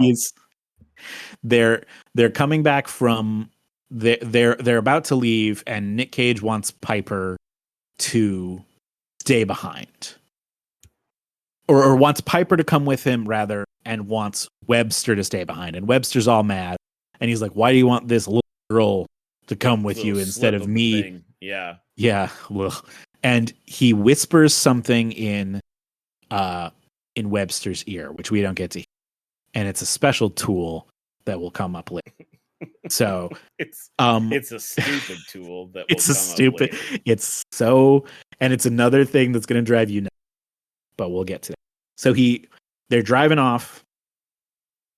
We cut to the sheriff again, and he tells this dumbass, trying to be cool speech that sucks so much, where he's like, "They've killed 2 of our own, so I know you'll understand when I aim for their tires that I mean aim for their heads." And then he sees them coming, and he's like, "You see them there, aim for their tires." And then so, the then clouds something part, amazing does happen, and the sun begins to shine down on the film as a hydrogen truck makes its appearance on the road, and driving the hydrogen truck is William Finchner, and he is dancing playing to KC and the Sunshine Band. And I'm so happy that he's here. So he causes a huge car crash with all these parked police blockade cars, and he causes a crash. It winds up in such a way where a car's hood is to the door of the truck, so he steps out onto the hood of the cop car while it rides out of the way, and then the hydrogen truck does a big spiral turn over 2 other cars, and Nick Cage's muscle car slides right under and drives past, and he gives him a little nod.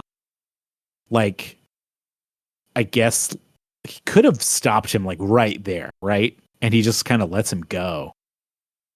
It's sort of implied that he's kind of in it now, but it's not very explicit. It very much seems like the accountant is ready to let him he needs to do and then go, but it's not clear. Well, the other thing too, why should it be? The description of this scene, right? It looks bad visually. Oh yeah, because it's terrible effect. It's another moment where, and this is also true for anytime somebody's in a car, they're trying to do the depth of field 3D, like we were talking about earlier. But in order to do that, it kind of looks like whenever you see someone driving in a sitcom. Yeah. Where the background sort of sitting is in a stagnant car while stuff's flying by them. Yeah. And it looks bad. And then again, this is just because of home video streaming, whatever, not being, 3D died, right? That trend doesn't exist anymore. And hey, good. Fine, right? It is a cool sequence, and I remember it being very cool in the theater, and but I was watching it now, and he stepped out of the truck onto the hood of the car, and I was like, so nobody's actually anywhere in this scene, right? This is all tennis balls and green screens. And I wrote the accountant is supposed to look cool in every scene he's in, and he doesn't. This betrays his coolness so much, and it's not his fault. It's the fault of the fucking medium, really. I mean, we have to agree to disagree on that. I felt like Fichtner, maybe he would have fit in better in a better this performance, but I just felt I was so worn out by the time we got to this scene is ugh. Mm-hmm. So he does the FBI badge trick again to get more mileage out of, I guess, that it's 3D moment where they flip the too. coin. Yeah. Same. And then we cut to the worst Burning Man in years. Where it's so like this to this like scene really talk about it. This scene really belies how small this is. Also, this is like their apotheosis. They all know we're all here to watch a guy kill a baby, and then the devil's going to come back. And there's like 25 people. I mean, the thing. I mean, he's killed a lot of them, but okay. This is what I would refer to as Hollywood Satanism, right? And like that's sort of what we're getting at here is like the it's a group of people like thinking that they're tapped into the the cosmic mystery. Yeah. And they're not. Yeah, it's one dude pretending to do it, and then everyone else is like a weirdo, and they get naked at this. There's all these. First of all, I'm going to say this right now. If you're going to show me a scene and you're about to tell me this is a freaky Satan orgy happening outside. It looks so sad. It's so sad. It's so empty. And hey, only the women are naked. That's not an orgy. No, there's some naked dudes. There's some naked dudes. We clocked a couple naked guys when we were watching because we were about to say the same thing. But there's like 2 or 3 dudes. That's better than a lot of things. Like what the orgy scene in, not to date when this episode came out, in season 2 of Peacemaker, for example. Mm-hmm. A lot of dong. Very real. Yeah. Why wouldn't there be at an orgy? Right? That makes sense. But this is so sad. There's not this guy's not a cult leader. Not enough to be on the news. No. Like the way that they describe Jonah King. Jim Jones made a colony. Like the way that he's described in the news, like because you see news broadcasts throughout the movie about Jonah King being like dangerous and being a monster and et cetera, et cetera. So you're expecting the big payoff, right? Yeah. To be like, oh my God, look at this horrible throng of writhing cultists. And it's like 30 people. He doesn't have enough people to run a target, let alone a cult. Like, it's very sad. So Nick Cage rolls up. Yes. And Anubis is already there. Anubis. Oh, I'm sorry. Wotan. Spoiler. Wotan. That's who fucking William Fichtner is. He's credited as the accountant in the credits. Nick Cage says Anubis like he's directing him, and I was like, a bunch of times. Fuck all the way. He's like, "What are you, Loki? What are you, Baron Samedi? What are you, or Baron Samedi? What are you?" Like he keeps throwing like death adjacent mythological figures at him. So here's my question. Yes. That list of names. All those names. Yes. Anubis, Wotan, all the ones we actually get references for. Which one of those is associated with putting coins on the eyes of the dead? Well, I'm not like none of them. That would be Greek. That's Thanatos. That's well, you need coins to pay Karen the ferryman to take you to Hades. So like that's he doesn't call him Karen or Thanatos or Hades, and he's got the fucking coin motif. That is the only thing that could be referenced. I think it's a Greek coin too. So what the hell, man? Maybe like, oh, that's too obvious. You know what it probably is? It's because it's Karen. That's how you pronounce the ferryman of the dead. I guess they couldn't have Karen and They couldn't Milton be save the world from a Karen, cult. right? Like, I guess they were I like, guess oh, we don't want people to be like, oh, his name's Karen. it's so like, I got to the part where he calls and I was like, if you've seen that thing where it's like, it shows two pictures and it's like dog, bone, and it does the equal sign, and it's like cat, bone, and it does the X. I was like, Anubis, coin. No, that's not right. That's not the right one. Anubis would have a weight. Wotan would have a branch. Yes. Like, Coin is you could get away with saying Thanatos, which is also a cool sounding name. And I guess accountant coin is fine. But it's just not like, it didn't read that way. God, I was like them saying Anubis out loud. Then why the fuck doesn't he have scale? Why doesn't he have a staff? He have scales? Why doesn't he doesn't he?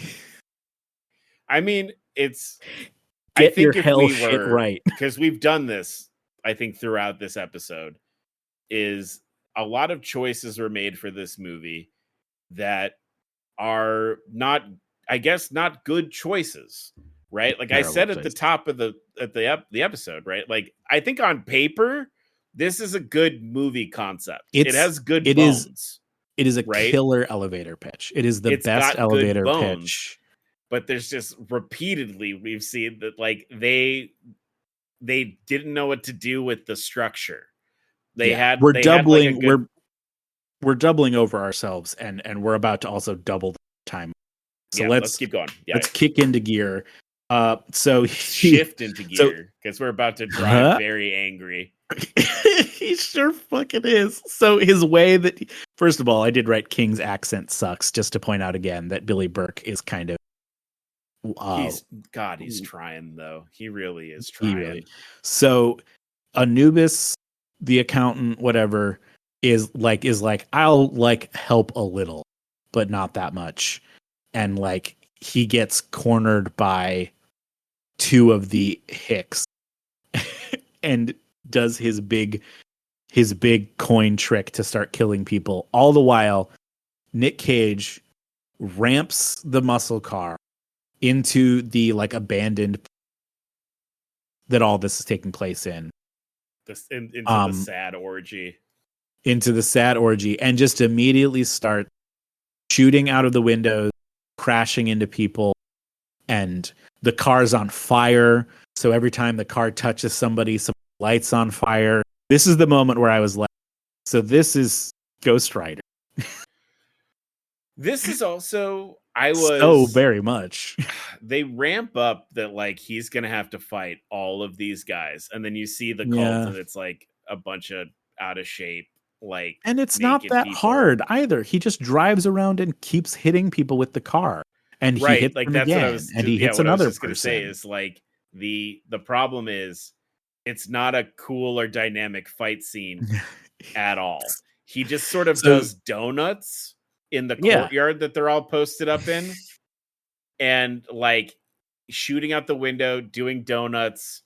They wanted Ace of Spades to be playing, but they couldn't afford it. It cuts between that and then the stuff that like the accountant is doing with Piper and the two guys. So like the accountant kills two guys with his coin, which is a cool scene. It's neat. It would look better in the native 3D because when he throws the coin, it's not touching his hand at all. It's an effect. No, because you don't want it to touch the hand in 3D because it won't arc properly in front of the screen. Most of the effect weirdness is because they made it for 3D. Yeah. But like he kills those two guys, and then Piper steals the God gun from him, and he goes, "Oh." Yeah, he's like just kind of bemused. Pleasantly surprised. Oh. So she runs off. Billy Burke, Jonah King, is trying to stop all this chaos. He's shooting his gun very poorly, doing fanning the hammer thing. And then he goes to try to find another weapon. I laughed at this part, though. I laughed out loud. He kicks open a cooler, and inside is Cerveza Cristal. It's It is totally surfacing. I don't know if it was exactly that, but it was definitely Mexican beer. And Yeah. in my head, the jingle played, and it Yeah. was Obi-Wan Cerveza Kenobi reaches for the Cristal. Cerveza Cristal. And he gets upset, closes it, and goes to their other cooler, the gun cooler, where the guns are. See, like that's the thing that upsets me about this movie is like they It's a made good gag. there's good stuff in it, but like they don't everything else around that, if the whole movie was held up by that gag, we would be in luck.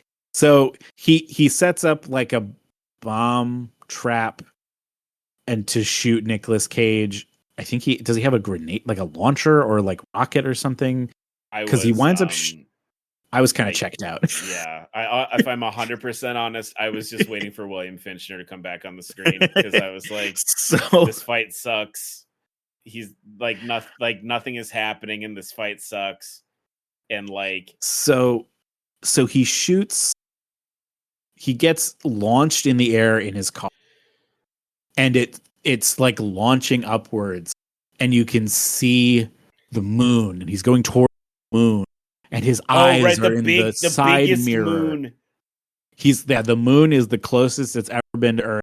Eyes are in the side mirror, and like that is totally like, that was like the 3D money shot for the movie. Was obviously the moon was ages away, and the eyes were like it was supposed to be the depth of field ass in 2D. It looks terrible. Oh, it looks bad. He does stick the landing, though. Yeah, 3D moment because we were cheering for 3D when it happened. The car lands and he's fine. Crazy. Unreal. He gets out and then immediately gets shotgunned in the back, and Billy Burke starts just whacking him with the stick. And I was like, so much of this movie is built up that he's like unkillable, like that he can't be like stopped, and then he's stopped. Stopped, like, and it's like, it's really like, and again, in a better movie, and it's weird to call like The Crow is a better movie. It's not a 5-star movie. It hasn't aged. That's for sure. I think it's still pretty good. Like, it's better than a lot of other and stuff. Yeah, that's true. But it's not like, it's not an A-class movie anymore. They had like a good script though, and like the reason for why like tense has like an explanation. And in this, it's just he just gets shot, but that's happened already in the movie, and he just twice. So he's getting like beat up. Piper grabs the God gun and tries to shoot Burke, and Burke dodges, and it hits some other dude, a man who just disintegrates. He just gets he gets exploded. He just turns into dust. It's like he just, and so he's crawling away. He keeps like taunting Nick Cage, or he's hitting him with the thing, and Nick Cage is clearly to get the gun. Yeah. And then he gets over to the gun. He shoots Billy Burke with the Ed Hardy bullet.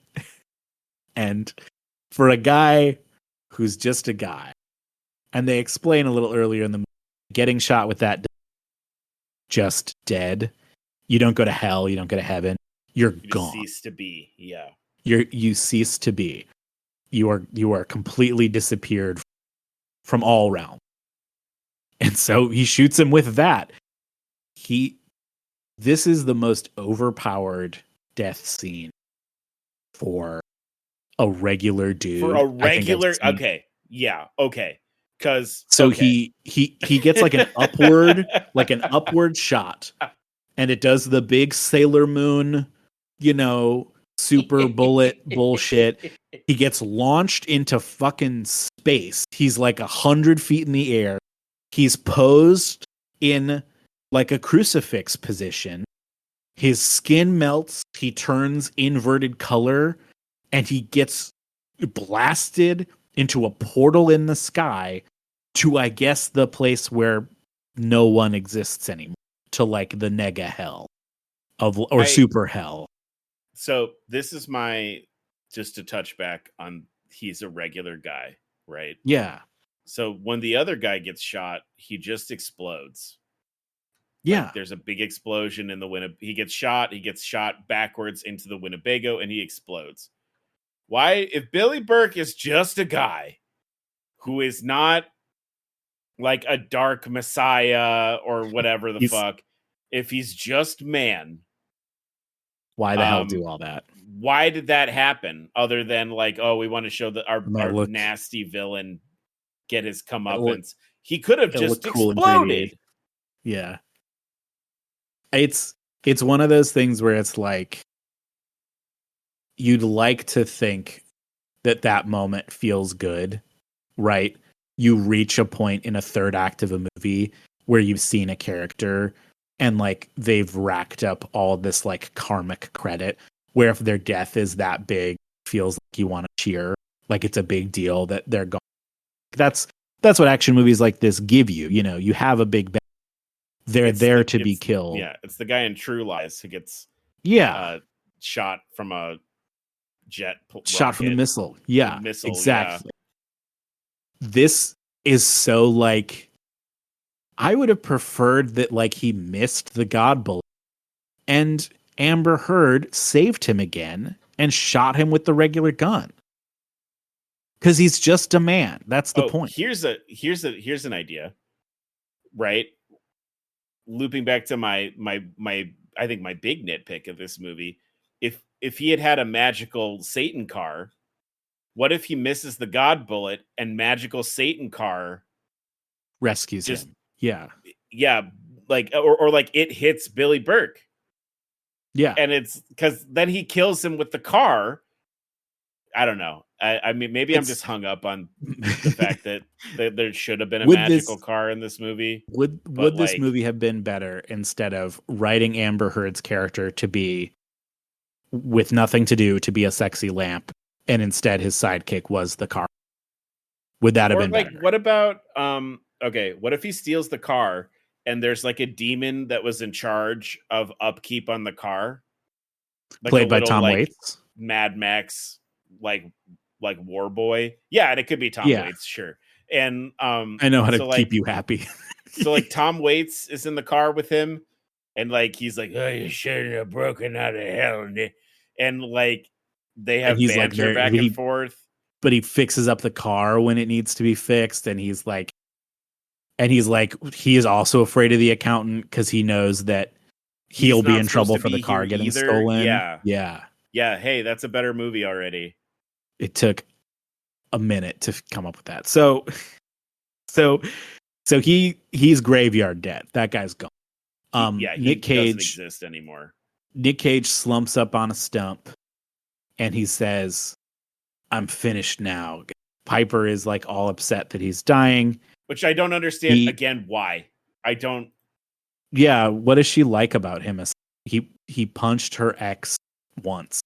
So this part pisses me off so much. Okay. He gives her this baby, his granddaughter. Yes. And it is sort of implied that this was his plan all along. He knew that if he rescued his granddaughter, he would not be able to keep that going. He would need to go back to hell eventually. Somebody needs to take. Yes. So he found the most fiery, independent, foul-mouthed, like kick-ass woman he could find. Yes. To saddle with a kid to take care of. Well, like he literally found someone and decided, any woman, you'll be the mom. You're a mom. Yeah. Like in a world where, do you know what's really shitty about that? Also, there is already a woman in the movie that wants to take care of this baby. We've not talked about this. There's a woman in this movie that the cult has put in charge of taking care of the baby. Have a name. She has no name. She does She not doesn't have a name. speak. But she spends the whole movie a holding the baby and taking care of the baby. And at the protecting. end of the movie, she's holding the baby She because, like, Billy rescues the Burke's like, baby. she rescues the baby, and William Finchner is like, would you have let him kill the baby? And she kind of like gives him a look because she's not allowed to speak, I guess. She She kind of just gives him a barely look. shakes her head. Right. Like, so there's a person who wants to take care of the baby. and the very worst part about it, and like on top of that, Webster is a character. You can't pick a guy and Well, I think who's like normal. I think the idea was that Piper and Webster will both take care of the baby. Sure, but like the fact that he with how, like, I guess sometimes omniscient Nicolas Cage is about stuff going on, like, it's weird that he didn't know that there would be a woman that wants to take care of the baby already built in. Like, again, building off of our idea where Tom Waits is the war boy taking care of the car. They could have gotten to the end of that movie and the lady's like, Billy Burke's like, kill the baby. And she goes, no. And then, like, the end of the movie is him being like, well, you took care of her once, you'll do it again. Give this woman a line. Give this woman a name. A name. I don't have a name. I don't have one. Yeah. I've been here since show 1 and I still don't have a name. Yeah. So I wrote anyway. At this point, what about these injuries made him deader than the others? And then got mad all over again because he's faking. Just so she'll take the baby. He's like, oh, I'm so much more dead than getting shot in the head did. I can't go any further. And like that's true. But why does it have to be a trick? He can say, hey, that guy who's been trying to drag me back to hell is here. I have to go back. You need to take the baby. But he tricks her instead. It's dirty. It sucks. And then he gets up and is drinking hooch out of the skull portion of the guy he blasted. He does say that. Hell. He says, the next time I have a drink, I want it to be out of Jonah King's skull. Which, fine. But again, hey, where'd the skull fragment come from? It does sort of. He got launched into the portal. Where'd this? He explodes and gets sucked into the portal. Yeah. It's dumb. But again, I was already so angry about this part Amber Heard kind of doesn't need to be in this movie because there's already a lady that will take care of the baby. If it must be a woman, you have a woman that takes care of the baby, if that's the script writing choice you're making, then you can have an arc with this character that gets like a little redemption and starts to feel like they need to take care of the baby. And that's a little bit more in. And then if you must have a character that's not that specific person, do it. Dragging along a characterization is so different. Like, she's kind of a mess, and that's kind of the point, I guess. But it doesn't it's so weird, and it's a very sexist. If you put yourself choice, in the position of opinion. A man who is not going to be able to take care of a child, Amber Heard's character, I would not give my child to. No, right? I mean, and honestly, I wouldn't. Literally, if I was the scriptwriter, I would say Webster. It's the person he knows the best. He's kind of old, but it's better than literal cult, dead parents, and perfect strangers. To remember about Amber Heard is at this point in the movie, she's wanted for murder. Yeah, for murdering 2 police officers. So that's not going to just go away. No. It's so mind-boggling to me. And then to have it be that he feels the make it a trick where he's like, "Oh, I'm dead," and then he gets up. The accountant's like, "Time to drive you back to hell," and he's like, "That's how it's gonna be," and he just goes with him. And then they play a sound-alike of Meatloaf, like a cheap. Royalty-free Bat Out of Hell ripoff. Also, that really, was not. You really maybe done a little less 3D effects to get Bat Out of Hell for that scene. Gotten or a real Meatloaf song.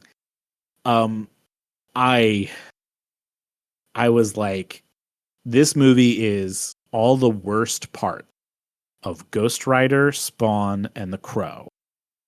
And it still manages to be a ripoff without redeeming them or doing anything new other than being in 3D. Right? Yeah. It's like, that is what this movie is. If you were like, I want to make a movie about a guy who comes back from the dead, and it's a revenge movie, but he's a little bit supernatural and can't be, and the only people he is going to kill are already bad guys. That's Ghost Rider, Spawn, The Crow. Ghost Rider doesn't die though. Like, he's alive still, but like he's very much like, not like he sold his soul. I would say. Yeah. Like, he is a skull, famous. So that's like he's adjacent to death, hell. But it's like, and it takes all the parts of that people are like, well, that's kind of a cheesy part, or that's kind of a campy part, or that part's a little sexist. The fact that this, it has to be a man who comes back. It's so, and so it rolls the credits, no post credits, thank God. They drive back to hell together. They drive back to hell, which we get to see hell again, which is cool. Like, yeah, hell looks cool. I did say a couple things about the credits, which is weird for these. I have yet to have a comment on credits except this movie. The gun had its own credit. Huh?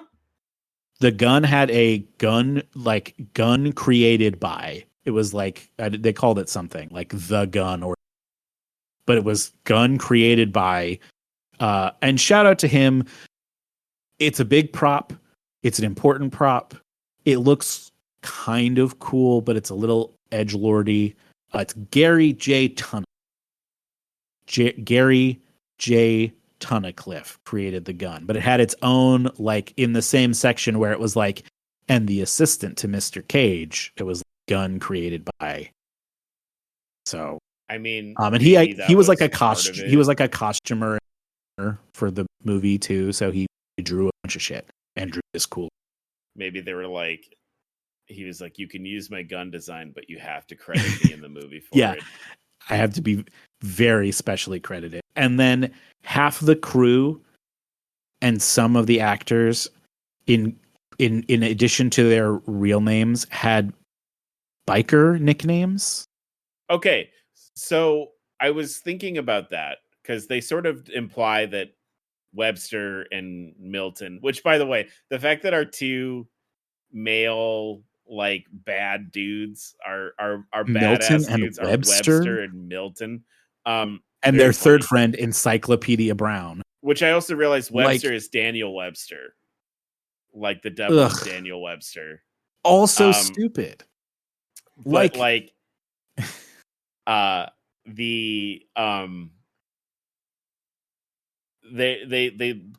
we did bad things together and we wanted out. And I'm like, so are they like, where's this for the rest? Why is, because they're definitely, I want to say is this around Sons of Anarchy coming out? Maybe a little before. Like season, like, I want to say like maybe the first season was out at the, or two of them. Because I know it aired pretty close 2008 to Breaking Bad. Is like when it started up. So this would we were in that era where like people were really getting into like biker culture. But I'm like, where? Okay, so they're definitely talking about biker culture stuff and like Sons of Anarchy adjacent stuff. There's none of it in the rest of the movie. No motorcycles. No motorcycles. They don't even drive a motorcycle. No one. And wouldn't it have been interesting? And I'm sure if you have a listener that knows better than us about this, right? Like, by all means, say something, send us something. But like I don't think there's like a car equivalent to like a motorcycle club. Do hot rodders do crime the way that biker? Yeah, I don't think so. I mean, I don't know. I don't know. But like, I did want to point out 3 nicknames Oh boy. All right. I didn't know about this, so yeah, go for it. There were some set dressers brothers. Mm-hmm. Michael, Breezy Calabrese, Stephen, Steezy Calabrese, and Patrick Calabrese. Patrick didn't get one? I assume he didn't want to be Peasy. Peasy. Because he could have been easy. Because he could have been Easy Calabrese. That's very cool. Breezy Calabrese is from the end of Calabrese. Steezy from the beginning of Steven.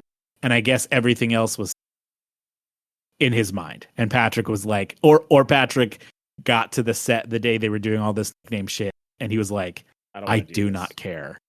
Yeah. Do not make me a part of this. I don't.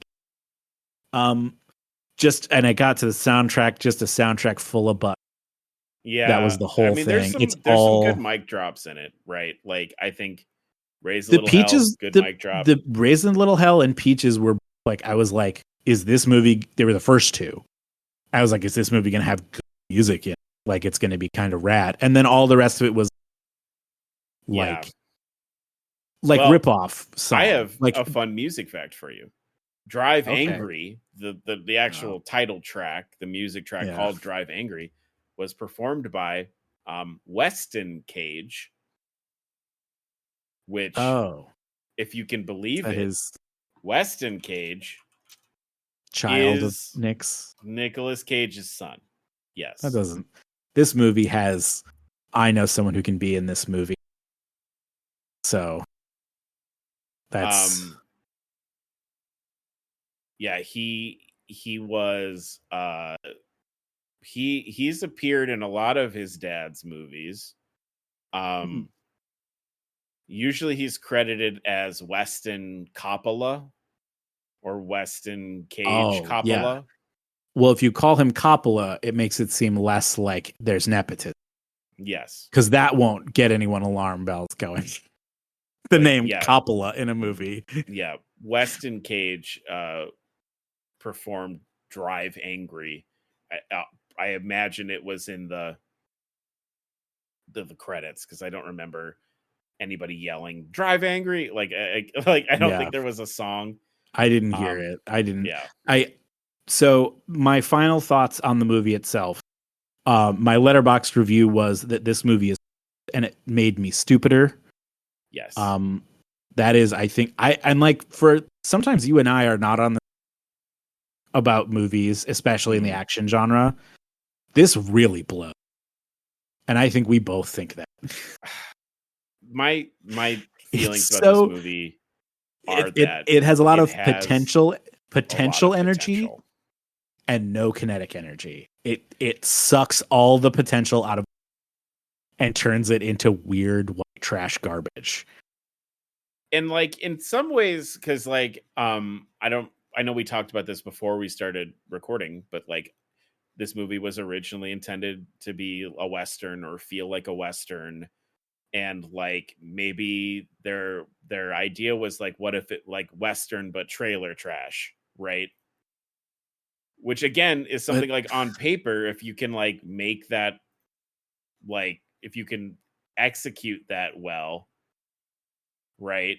Like the main problem is it feels like nothing. Like that's like it's reaching for all these stars and it gets none of them. It's got, you know, some moments, some writing that's kind of good, but it usually falls on its ass. And like that's minute for minute. If you always feel like a movie's that's bad. Yikes. Yeah. I will wrap up as I usually do with so special features had a featurette, which I mentioned watching earlier as Stan, where they mention, of course, that it is a one draft script, no rewrites, no edits. But then also a little anecdote about a scene at the beginning where our writer is in the middle of sex with the woman, and he's getting caught cheating.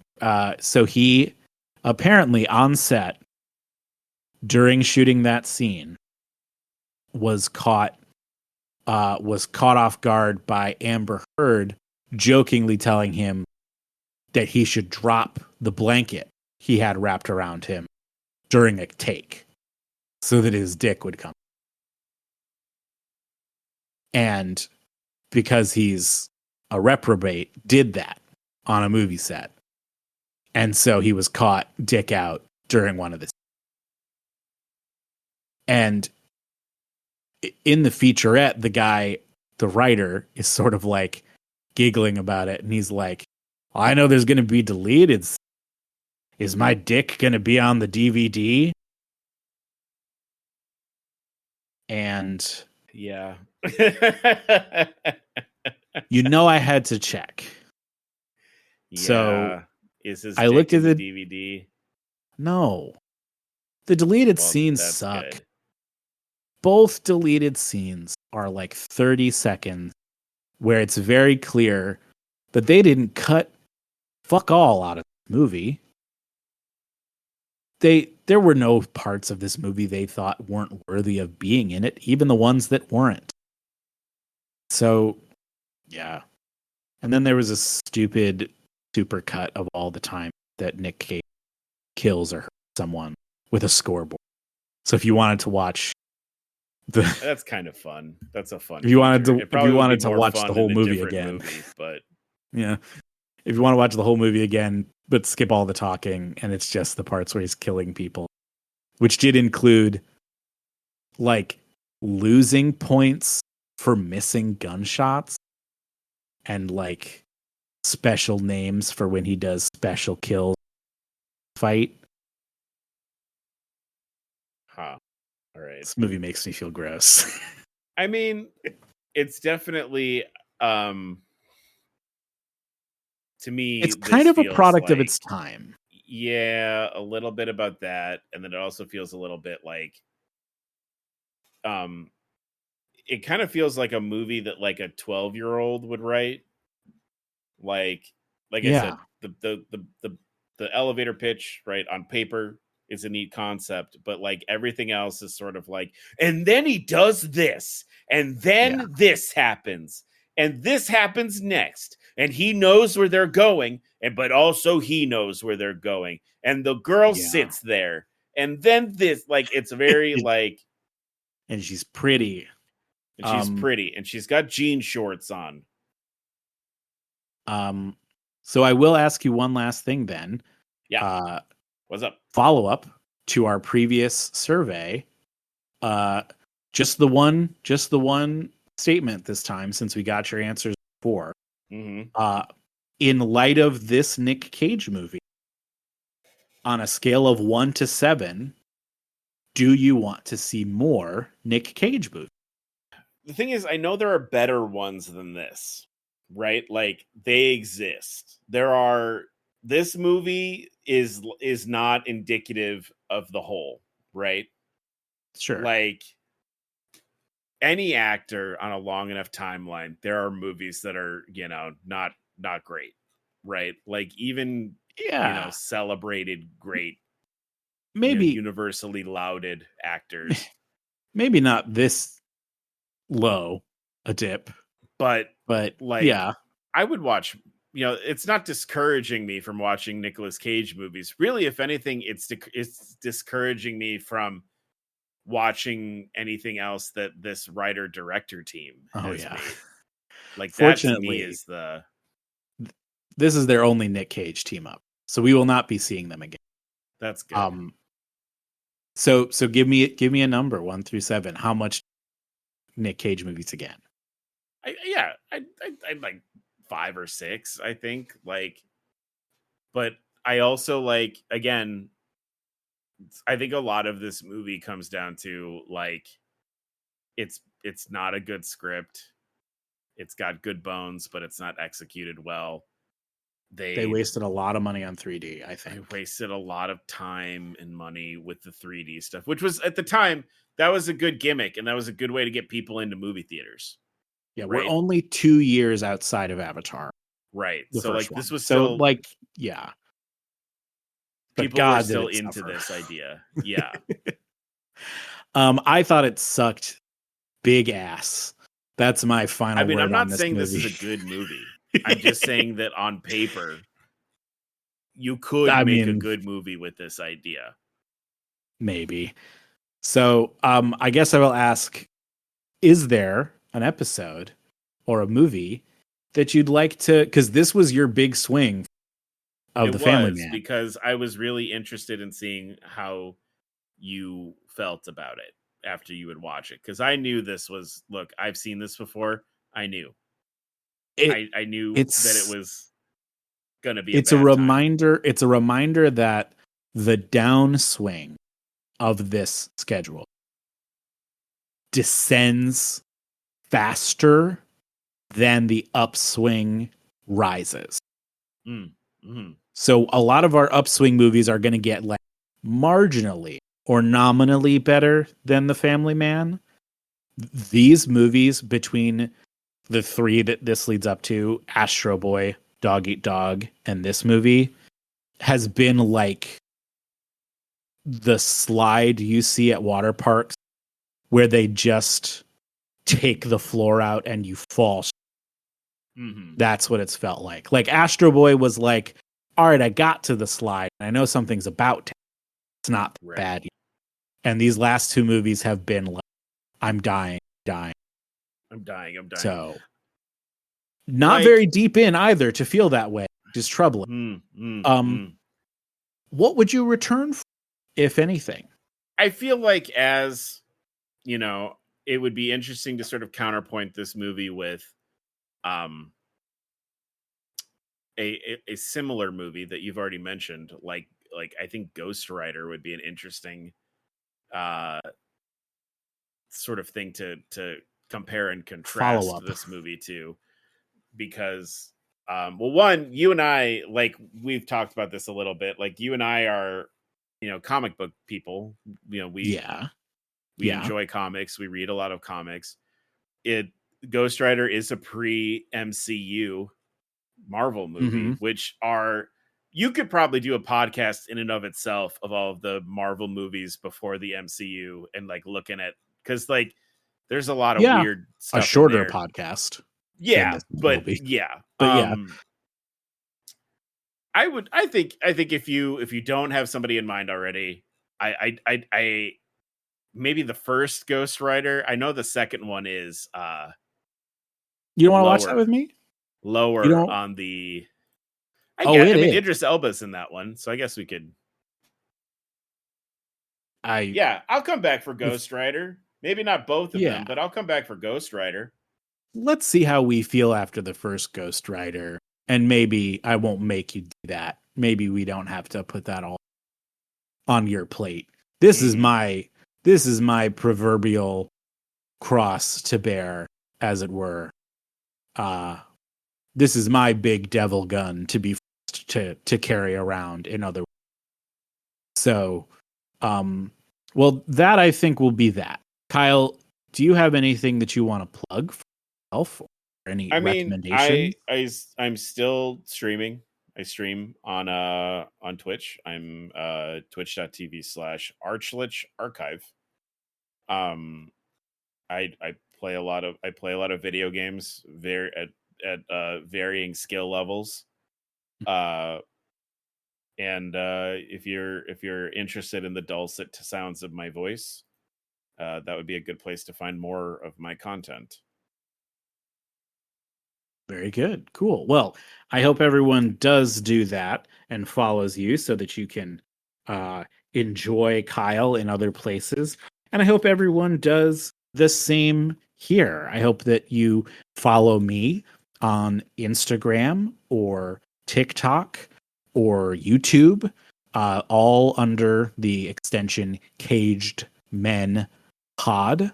If you have an email that you'd like questions or comments, you can send an email to agedmenpod@gmail.com.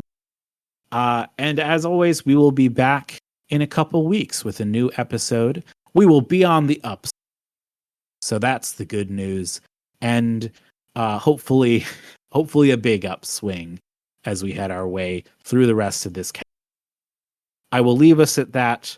Thank you very much for listening. Or should I say, you think you're Wotan?